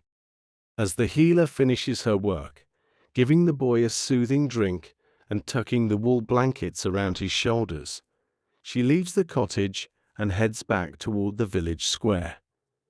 On her way, she passes a group of people gathered in front of a stone building with a heavy oak door. There is a strange sound coming from inside, the sound of a loud, angry squeal. A local farmer is standing there with his head down, looking quite nervous. You might wonder what is happening. Is it a market? Is it a butcher's shop? No, it is actually a courtroom. And the prisoner inside isn't a human being at all. It is a pig. This brings us to one of the most bizarre but true parts of medieval life: the animal trials. We have been told that the Middle Ages were a time of random, chaotic violence. But as we are about to see, their passion for the rule of law was so strong that it extended even to the creatures of the field, from pigs and cows to even swarms of insects. The medieval legal system believed that if an animal committed a crime, it had to face a judge just like anyone else. As we step into the courtroom to witness this strange event, we find ourselves entering a world where the line between the human and the animal world was much thinner than we ever imagined, and where the search for justice took a turn that seems almost like a dream to us today. As we step through the heavy oak door of the village's main administrative building, the cool air inside feels different from the warm, bustling market we just left. The room is quiet, filled with the scent of old wood, candle wax, and the nervous energy of a small crowd.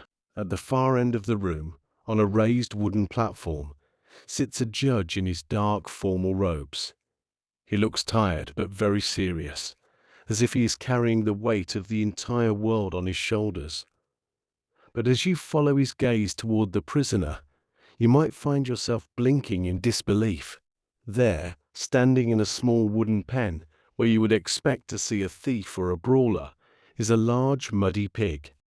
To our modern eyes, this looks like a scene from a strange dream or a comedy. We might think the villagers are playing a joke, or that they have lost their minds. But as you look around at the faces in the room, the stern guards, the weeping family in the front row, and the lawyer standing next to the pig's pen, you realize that no one is laughing. This is a formal legal trial, and the pig is facing a very real charge of murder. This brings us to one of the most bizarre, yet completely true, parts of medieval life: the animal trials. We have been told that the Middle Ages were a time of lawless chaos, where might made right and the poor had no protection. But the reality is that the people of this time were almost obsessed with the rule of law. They believed that the universe was a place of perfect order, created by a logical God. In their minds, everything in creation, from the king on his throne to the smallest insect in the field, had a place and a set of rules to follow. If those rules were broken, the balance of the world was damaged, and a legal ritual was needed to set it right again. Believe it or not, these animal trials weren't just common. They were conducted with the same level of care and detail as a trial for a human being. The defendant, whether it was a pig that had bitten a child, a bull that had caused a cart to crash, or even a swarm of locusts that had eaten the local crops, was given a formal summons to court. If the animal couldn't read the summons, which of course it couldn't, it was read out loud to it by a court official. Most surprisingly, the animals were often given their own defense lawyers. These lawyers, who were paid by the village or the church, took their jobs very seriously. They would stand before the judge and argue that the animal was not responsible for its actions because it lacked the human soul to understand the law. Or they might argue that the animal had been provoked or was simply following its natural instincts. There is a famous story from France, in a town called Falaise, where a pig was put on trial for attacking a young child. The trial lasted for days. Witnesses were called to testify about what they saw. The lawyers argued back and forth about the pig's character and the circumstances of the event. In the end, the pig was found guilty. But here is the truly strange part. To make the execution a proper legal event, the pig was dressed in human clothes, a jacket and a pair of trousers, before the sentence was carried out. To the medieval mind, this wasn't about being cruel to an animal.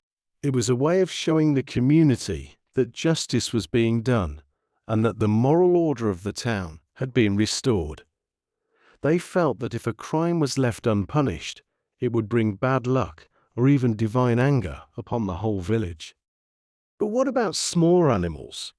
What do you do when a plague of rats eats the grain in the village storehouse, or when weevils destroy the local vineyard? You couldn't exactly put 10,000 rats in a pen and dress them in tiny trousers. For these cases, the people turned to the church. These were called ecclesiastical trials. The community would bring a lawsuit against the pests, accusing them of stealing food that belonged to the people. A priest would be appointed as a defense counsel for the insects or the rats.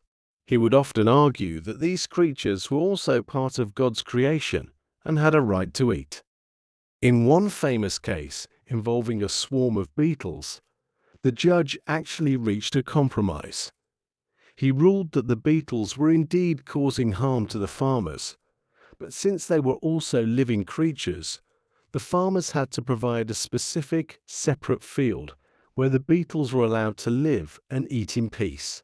The beetles were formally warned that if they left their assigned field and returned to the farmer's crops, they would be excommunicated and cursed.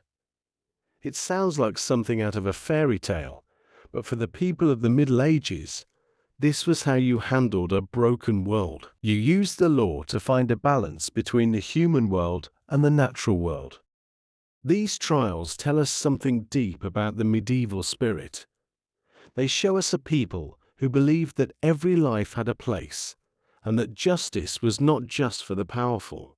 By giving a pig a trial or a lawyer to a swarm of rats, they were saying that even in the middle of a difficult and often violent world, they wanted to live by reason and fairness. They weren't just beating a pig. They were trying to understand their responsibility to each other and to the earth they lived on. As the judge finally bangs his wooden gavel, signaling the end of the trial, the guards lead the pig away, and the crowd begins to filter back out into the bright sunlight of the village square. The tension in the room breaks, and people go back to their daily lives. But as you walk among them, you notice that the way they look at each other and the way they dress is also governed by a very strict set of rules. We've seen how they used the law for their animals, but they also used it to decide exactly what a person could wear. As we watch the villagers move through the market, you might notice that the blacksmith is wearing a simple, sturdy tunic, while a wealthy merchant's wife walks past in a dress with long flowing sleeves and a belt made of fine silk. This isn't just about what they can afford. In the Middle Ages, there were laws, called sumptuary laws, that told you exactly what fabrics, colors, and even what length of shoes you were allowed to wear based on your rank in society. Just as the pig had its place in the court, every person had their place in the fashion of the time, and breaking these rules could land you in just as much trouble as the animal we just saw. Moving from the strange courtroom of the animal trials into the world of medieval fashion, we are about to see that the clothes on a person's back were much more than just a way to stay warm. They were a legal map of who you were and where you belonged in the great, colorful puzzle of the medieval world. As the heavy door of the courtroom swings shut behind us, the sound of the judge's gavel fades into the distance. We walk back out into the center of the village, where the morning sun is now high and bright. The market is in full swing. If you stop for a moment and simply watch the people passing by, you will notice something very specific about the way they look. You see a knight's daughter in a dress of deep violet silk, her sleeves so long they almost touch the ground. You see a wealthy merchant wearing a heavy gold chain over a tunic of fine green velvet. And then you see the blacksmith we met earlier, wearing a simple, sturdy tunic made of undyed, scratchy wool. In our world today, if you have enough money, you can go to a store and buy whatever clothes you like. You can wear a silk suit to a grocery store or a pair of rough jeans to a fancy dinner. But in the Middle Ages, what you wore was not just a matter of taste or even just a matter of wealth. It was a matter of the law. As we walk among these colorful figures, we are looking at a living map of society, where every button, every fabric, and every color tells a story about who that person is, and, more importantly, who they are allowed to be. This was the world of sumptuary laws. The word sounds complicated, but the idea behind it was very simple. The leaders of the Middle Ages, the kings, the lords, and the high-ranking members of the church, believed that society was like a human body. The king was the head, the knights were the arms, and the peasants were the feet. They believed that for the body to be healthy, every part had to stay in its proper place.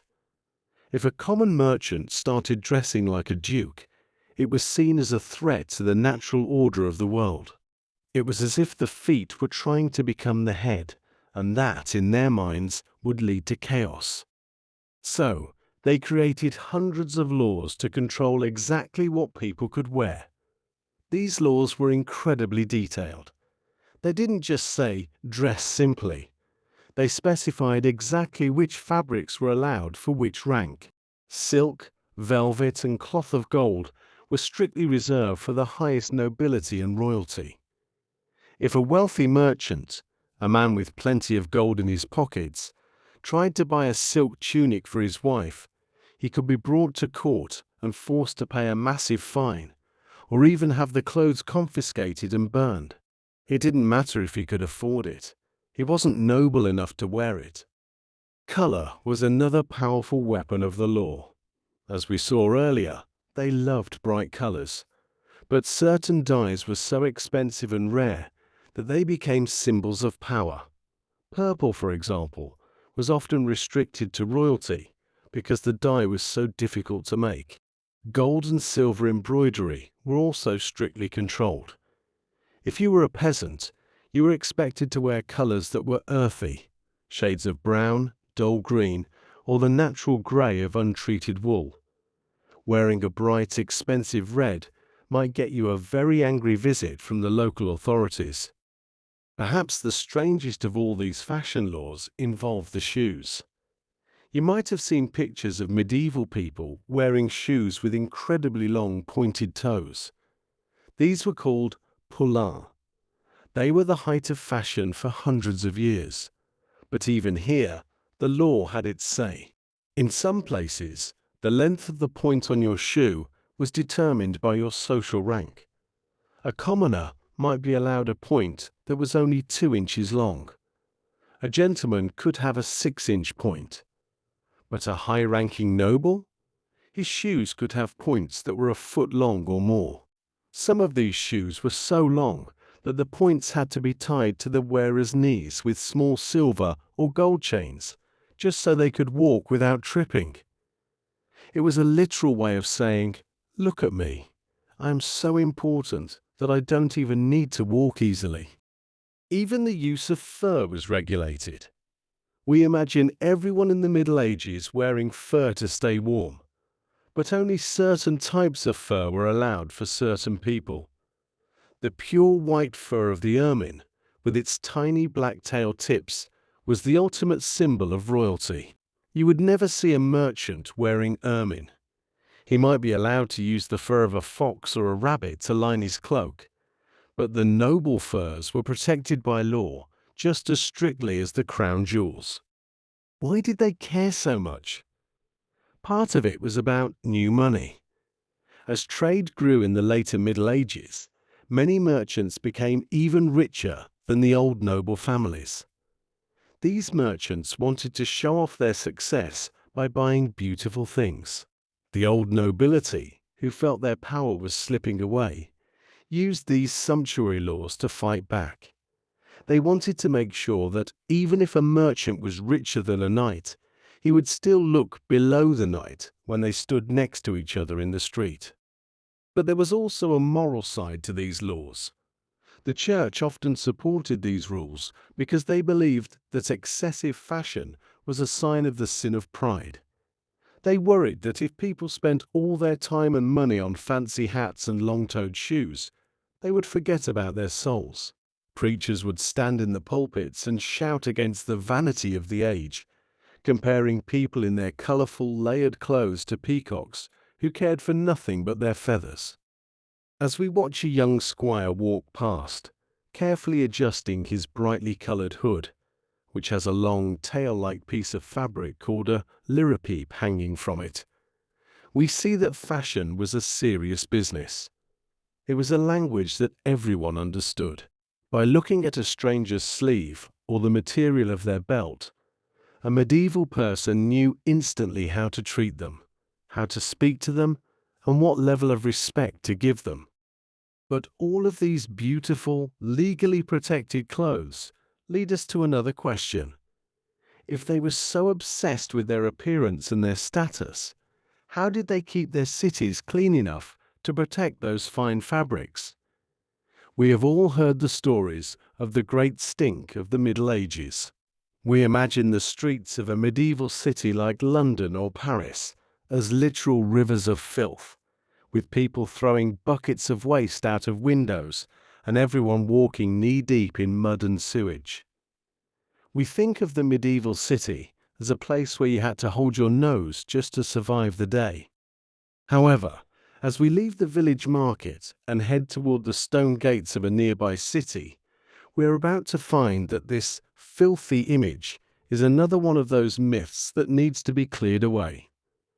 Just as they used the law to govern their animals and their clothes, they used it to govern their streets.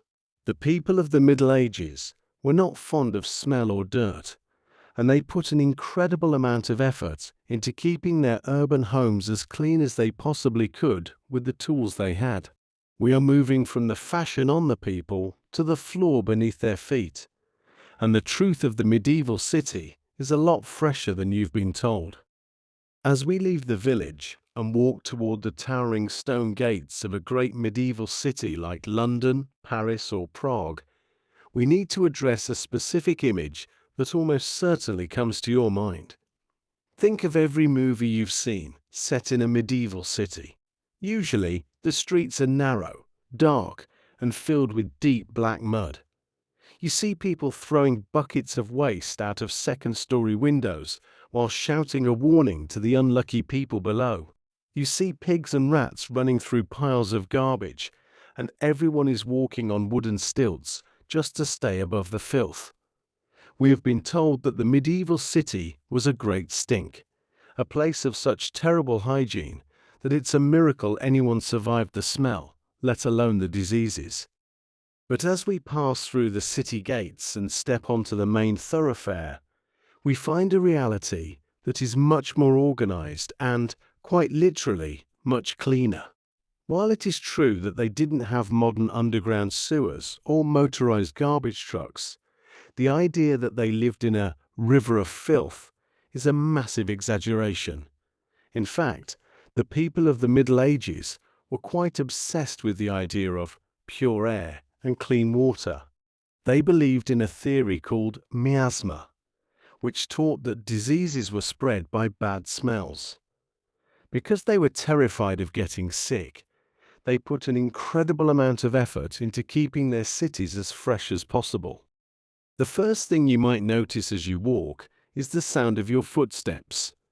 In many major medieval cities, the main streets were not made of mud.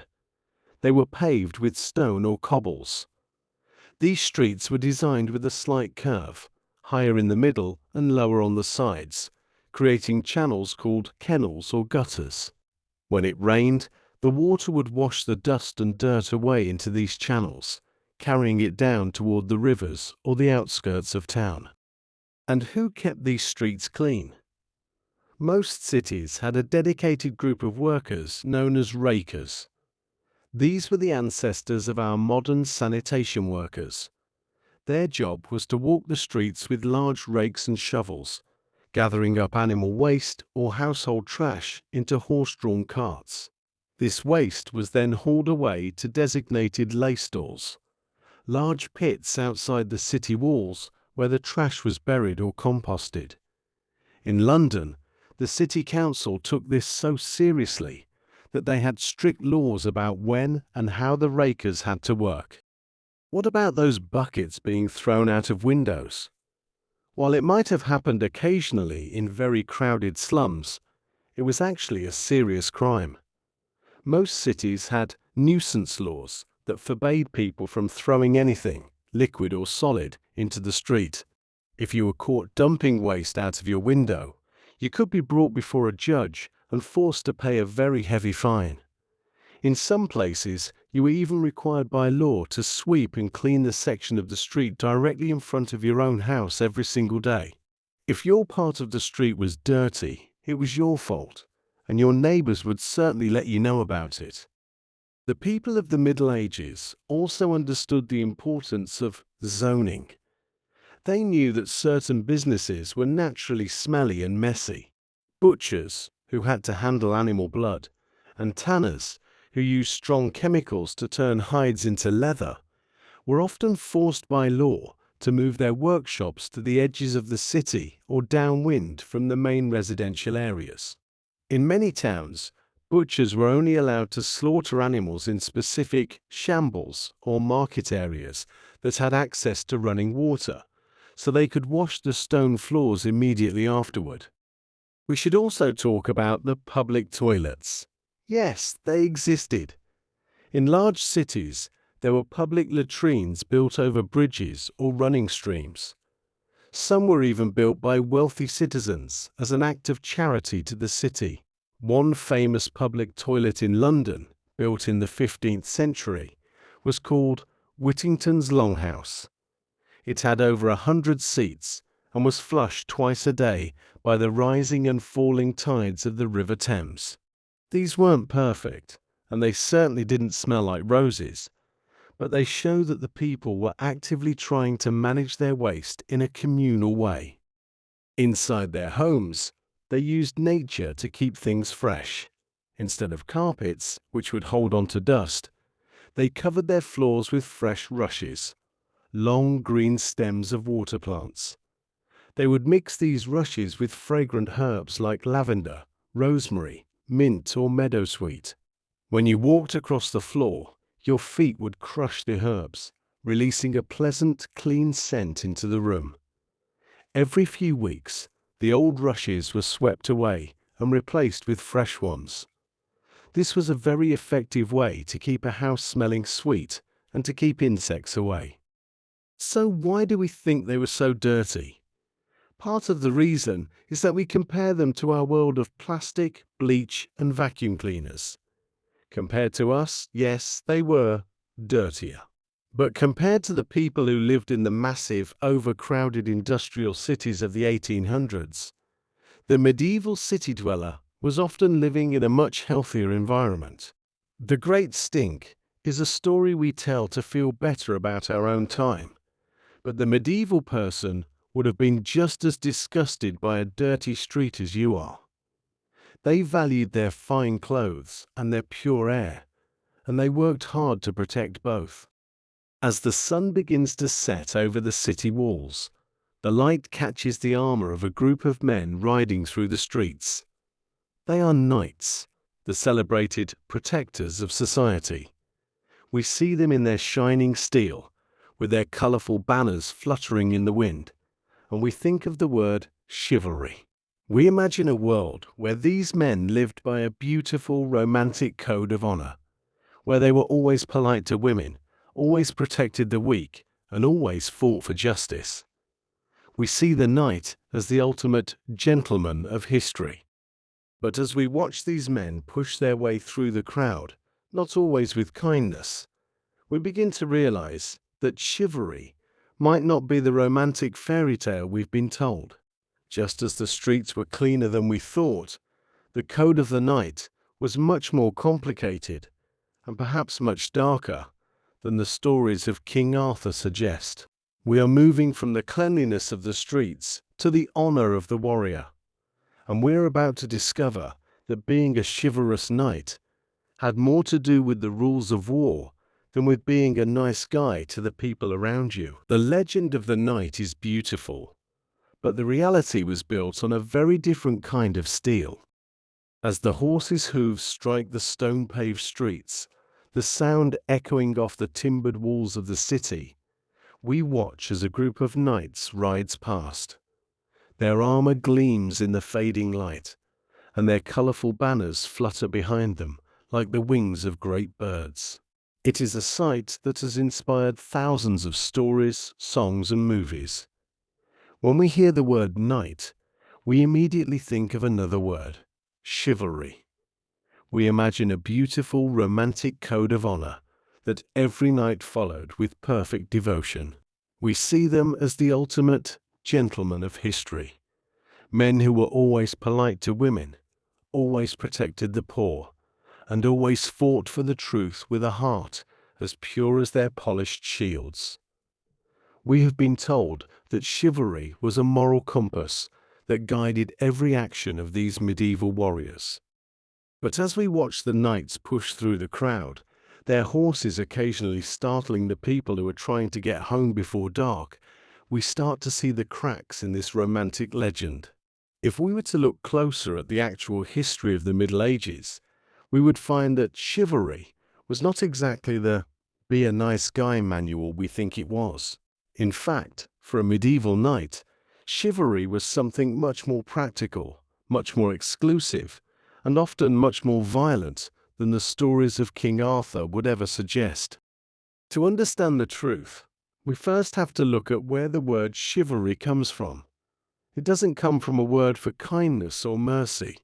It comes from the French word chevalier, which simply means horseman. At its heart, chivalry was a code for the cavalry, the elite soldiers who could afford the massive cost of a war horse, a suit of armor, and the weapons needed for battle.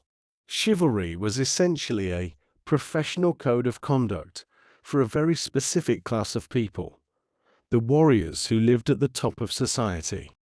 Think of chivalry as the rules of the game for the medieval elite. In the early Middle Ages, knights were often little more than hired thugs, violent men with swords who caused a lot of chaos.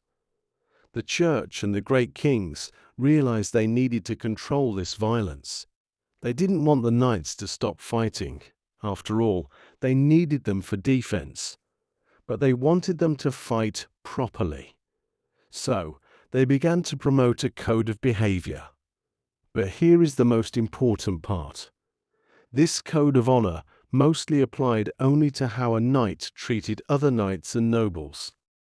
Imagine two knights meeting on a battlefield. According to the code of chivalry, they were expected to treat each other with respect. If one knight defeated another, he didn't necessarily kill him.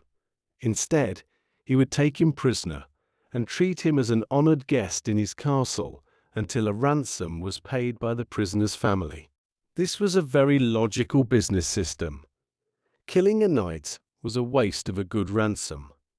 So, chivalry was a way for the upper class to ensure that their wars didn't become too expensive in terms of losing their own kind. They were polite to each other because they were members of the same exclusive club.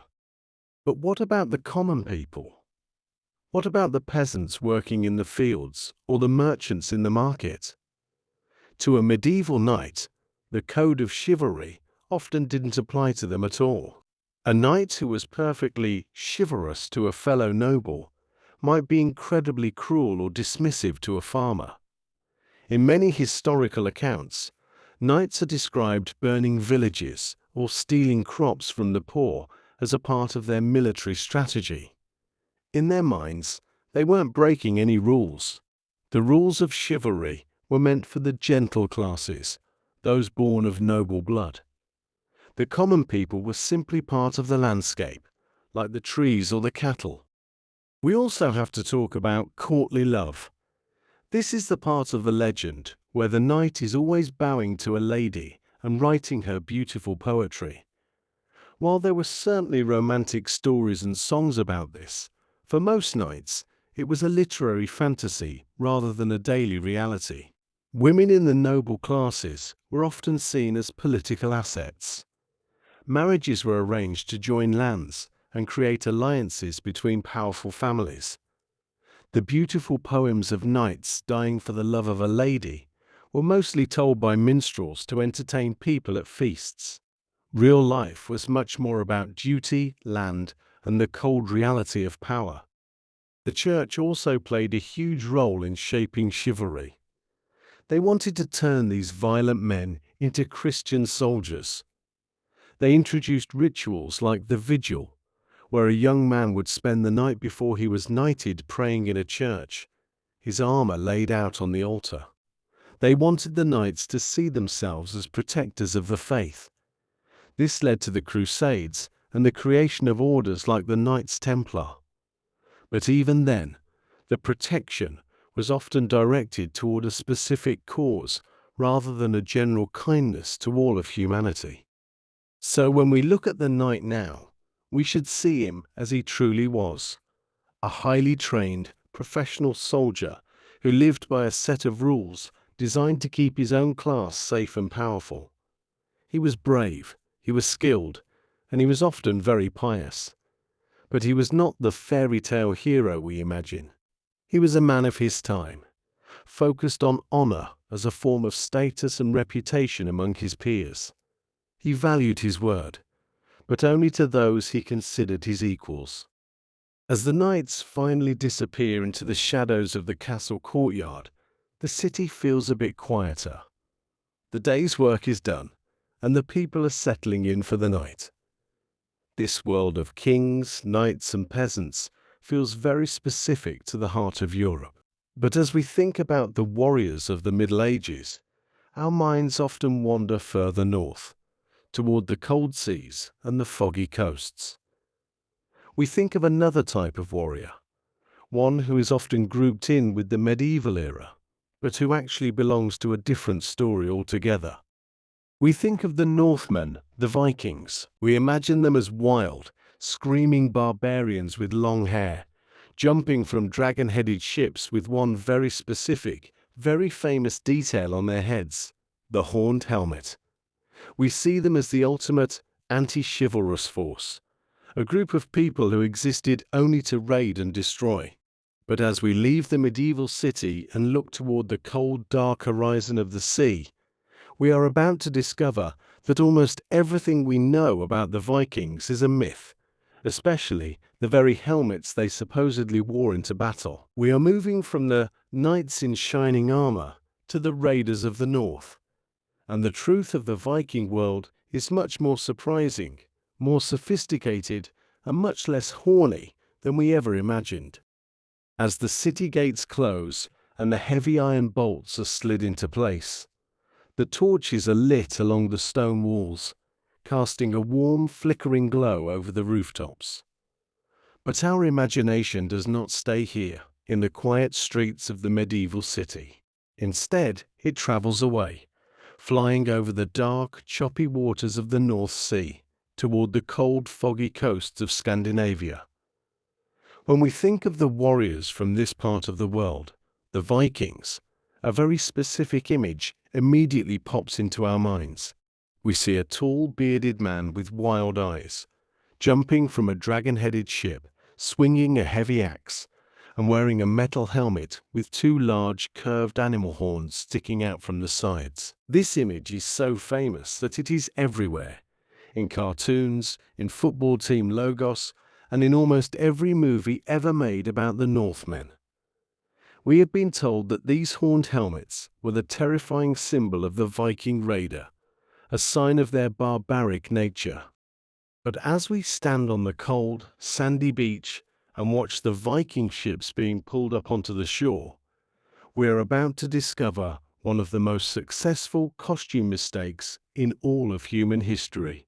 If you were to look at every single piece of evidence we have, every archaeological dig, every ancient stone carving, and every poem written by the Vikings themselves, you would find a very simple and perhaps disappointing truth.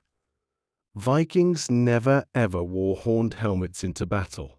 This might feel like a bit of a shock, especially because the image is so iconic. But let's think about it with the same practical logic we used when we looked at the knight's armor.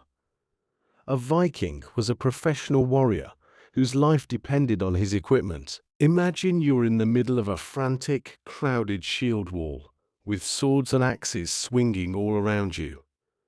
If you were wearing a helmet with two giant handles sticking out of your head, you would be giving your enemy a huge advantage. A sword could easily catch on one of those horns, or an opponent could simply grab a horn and pull your head down, exposing your neck for a fatal blow. In a real fight, those horns would be a disaster. They would make your helmet heavy, unbalanced, and dangerous to the person wearing it. The Vikings were many things, but they were certainly not stupid when it came to war. So, what did a real Viking helmet look like? Most of the time, it was a very simple, practical iron cap. It was rounded to help deflect the blow of a sword or an axe, and it often had a spectacle guard, a piece of metal that protected the nose and the eyes, making the warrior look like he was wearing a pair of iron glasses. It was designed for one thing: survival. Many Vikings didn't even wear helmets at all, opting for simple leather caps because iron was expensive and difficult to make. If they didn't wear them, where did the idea of the horned Viking come from? Just like the Iron Maiden or the flat Earth, this myth was created hundreds of years later. During the 1800s, there was a huge revival of interest in Viking legends, especially in Germany and Scandinavia. In the 1870s, a famous composer named Richard Wagner was putting on a massive series of operas called the Ring Cycle, which featured Viking-like gods and heroes. The costume designer for these operas, a man named Carl Emil Dupler, wanted the characters to look ancient and mythical. He took inspiration from some very old Celtic and Germanic ceremonial helmets that did have horns, but which were made thousands of years before the Viking Age and were only used for rituals, not for fighting. Because the operas were so popular and the costumes looked so dramatic, the image stuck. People loved the look so much that they started drawing Vikings with horns in books and paintings, and within a few decades, everyone simply knew that Vikings wore horns. But as we look past the fake helmets, we find that the real Vikings were much more interesting than the screaming barbarians we see in movies. We imagine them as people who only cared about raiding and destroying.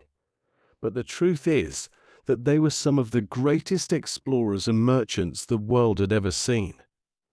They were the ones who designed ships so advanced they could cross the Atlantic Ocean and sail deep into the rivers of Russia. They reached the shores of North America 500 years before Columbus was even born. They traded silk from Baghdad and furs from the Arctic.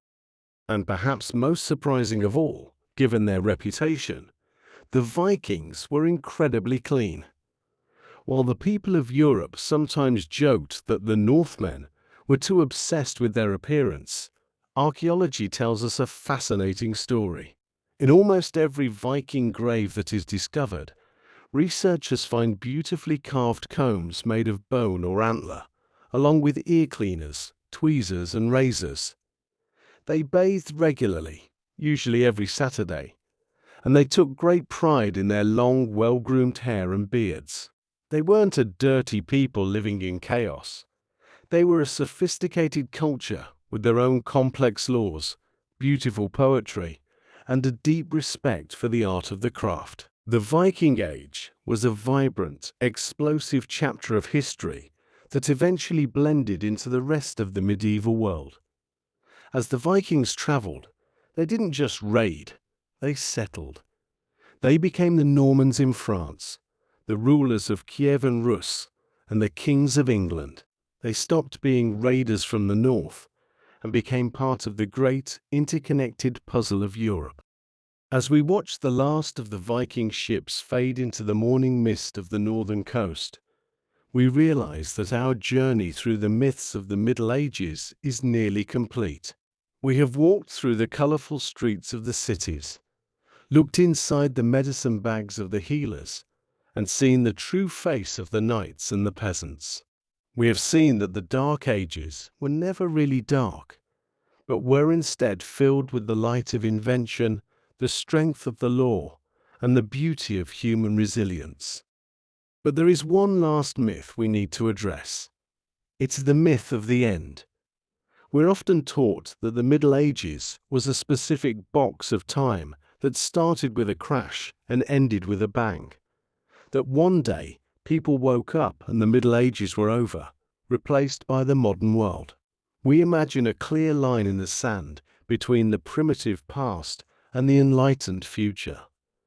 But as we look at the horizon, where the sun is now fully risen and a new day is truly beginning, we are about to see that the Middle Ages didn't really end at all. They didn't disappear. They evolved.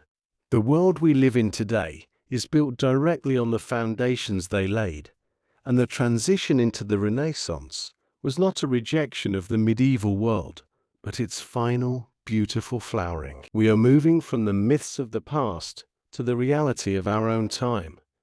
and we're about to see how the Middle Ages are still alive all around us, in ways you might never have noticed. The morning fog is finally lifting from the valley, and the golden light of the sun is spilling over the stone walls of the city and the thatched roofs of the village. The world is wide awake now. You hear the rhythmic sound of a blacksmith's hammer, the distant calls of merchants in the square, and the soft rustle of the wind through the trees. We have traveled a long way together through these 20 stories, peeling back the layers of myth and misunderstanding that have covered the Middle Ages for hundreds of years. We have seen a world of color instead of gray, a world of science instead of superstition, and a world of complex laws instead of random violence. But as we stand here in the brightness of this new day, we have to face the final, and perhaps the most important, myth of all. It is the myth of the end. We are often taught in school that history is like a book with very clear chapters. We are told that the Middle Ages was a specific box of time that began when Rome fell and ended exactly when the Renaissance started. We imagine a sharp line in the sand, perhaps in the year 1453, when the city of Constantinople fell, or in 1492, when Columbus sailed across the Atlantic. We have been led to believe that on one day, people were medieval, living in the dark, wearing scratchy wool, and thinking the world was flat. And then, almost overnight, they woke up and were modern. We imagine the Renaissance as a sudden light being switched on in a dark room, a total rejection of everything that came before it. But as we look at the people around us this morning, we realize that history doesn't work that way. Time is a river, not a series of boxes. The Middle Ages didn't end with a bang or a crash. Instead, they slowly, beautifully flowed into the modern world. The Renaissance was not a rejection of the Middle Ages. It was the final, brilliant flowering of everything the medieval people had been building for 1,000 years. Think about the great artists of the Renaissance, like Leonardo da Vinci or Michelangelo. We see their work as a sudden miracle. But where did they learn their skills? They learned them in the workshops and guilds that were created in the Middle Ages. They used the geometry and the math that had been rediscovered and expanded by medieval scholars. They painted on canvases and used oil paints that were developed by medieval chemists. Even the perspective they used to make their paintings look three-dimensional was built on the study of optics that began in medieval universities. These geniuses were standing on the shoulders of 10 centuries of medieval craftsmen and thinkers. The same is true for science and exploration. We think of the Age of Discovery as a modern event, but Columbus and Vasco da Gama weren't using modern technology. They were using medieval ships, medieval compasses, and medieval maps. They were driven by a medieval curiosity about the world and a medieval desire for trade and connection. The scientific revolution didn't start in a vacuum. It grew out of the debates and the logic that were taught in the universities of Paris, Oxford, and Bologna throughout the 1200s and 1300s. So why did we start calling it the Dark Ages? Why did we create this wall between then and now? The answer lies with the scholars who lived just as the Middle Ages were fading. People like the Italian poet Petrarch wanted to feel like they were living in a special, heroic time. To make their own era look brighter, they needed the time before them to look dark. They were the ones who invented the term Middle Ages, as if those 1,000 years were just a boring wait between the glory of ancient Rome and their own rebirth. They were very good at branding, and their story was so powerful that we are still repeating it today. But if we look around our own world in the 21st century, we can see that the Middle Ages never truly left us. They are alive in the very way we live. When you look at the layout of a modern European city, you're often looking at a medieval map. When you hear about a jury of your peers in a courtroom, you are hearing a medieval law. When you see a student graduating from a university with a degree and a gown, you're watching a medieval ritual that hasn't changed in 800 years. Our languages, our music, our architecture, and even our ideas about romantic love and individual rights were born in that middle time. The medieval people weren't a primitive version of us. They were us. They were people with the same dreams, the same fears, and the same intelligence. They lived in a world that was often difficult and dangerous, but they met those challenges with incredible creativity and resilience. They built cathedrals that still touch the sky. They founded the institutions that still teach us, and they preserved the knowledge that allowed the modern world to exist. They were the bridge that carried humanity from the ancient past into the future. As the sun continues to rise, warming the stone of the castle and the earth of the fields, our journey through these 20 myths comes to a close. We can leave this village now, but we carry a different picture of it in our minds. We no longer see a world of mud and ignorance. Instead, we see a world of light, of vibrant color, and of a deep human spirit that refused to stay in the dark. We see a time of transition, a time of growth, and a time that gave us more gifts than we ever realized. Thank you for walking through this history with me. History is not just a list of dates and names. It is the story of people who lived, loved, and tried their best to understand the world around them, just as we do today. When we look back at them with clear eyes, without the shadows of myth, we don't just learn about the past, we learn about ourselves. We see that we are part of a long, unbroken chain of human effort. The bells of the city are ringing now, calling the people to their work and their lives. And as we return to our own time, we can do so with a bit more peace, a bit more wonder, and a deeper respect for the people who walked these paths before us. The day is bright, the air is fresh, and the story of our world continues, forever changing and forever connected to the beautiful, complex, and colorful ages that came before.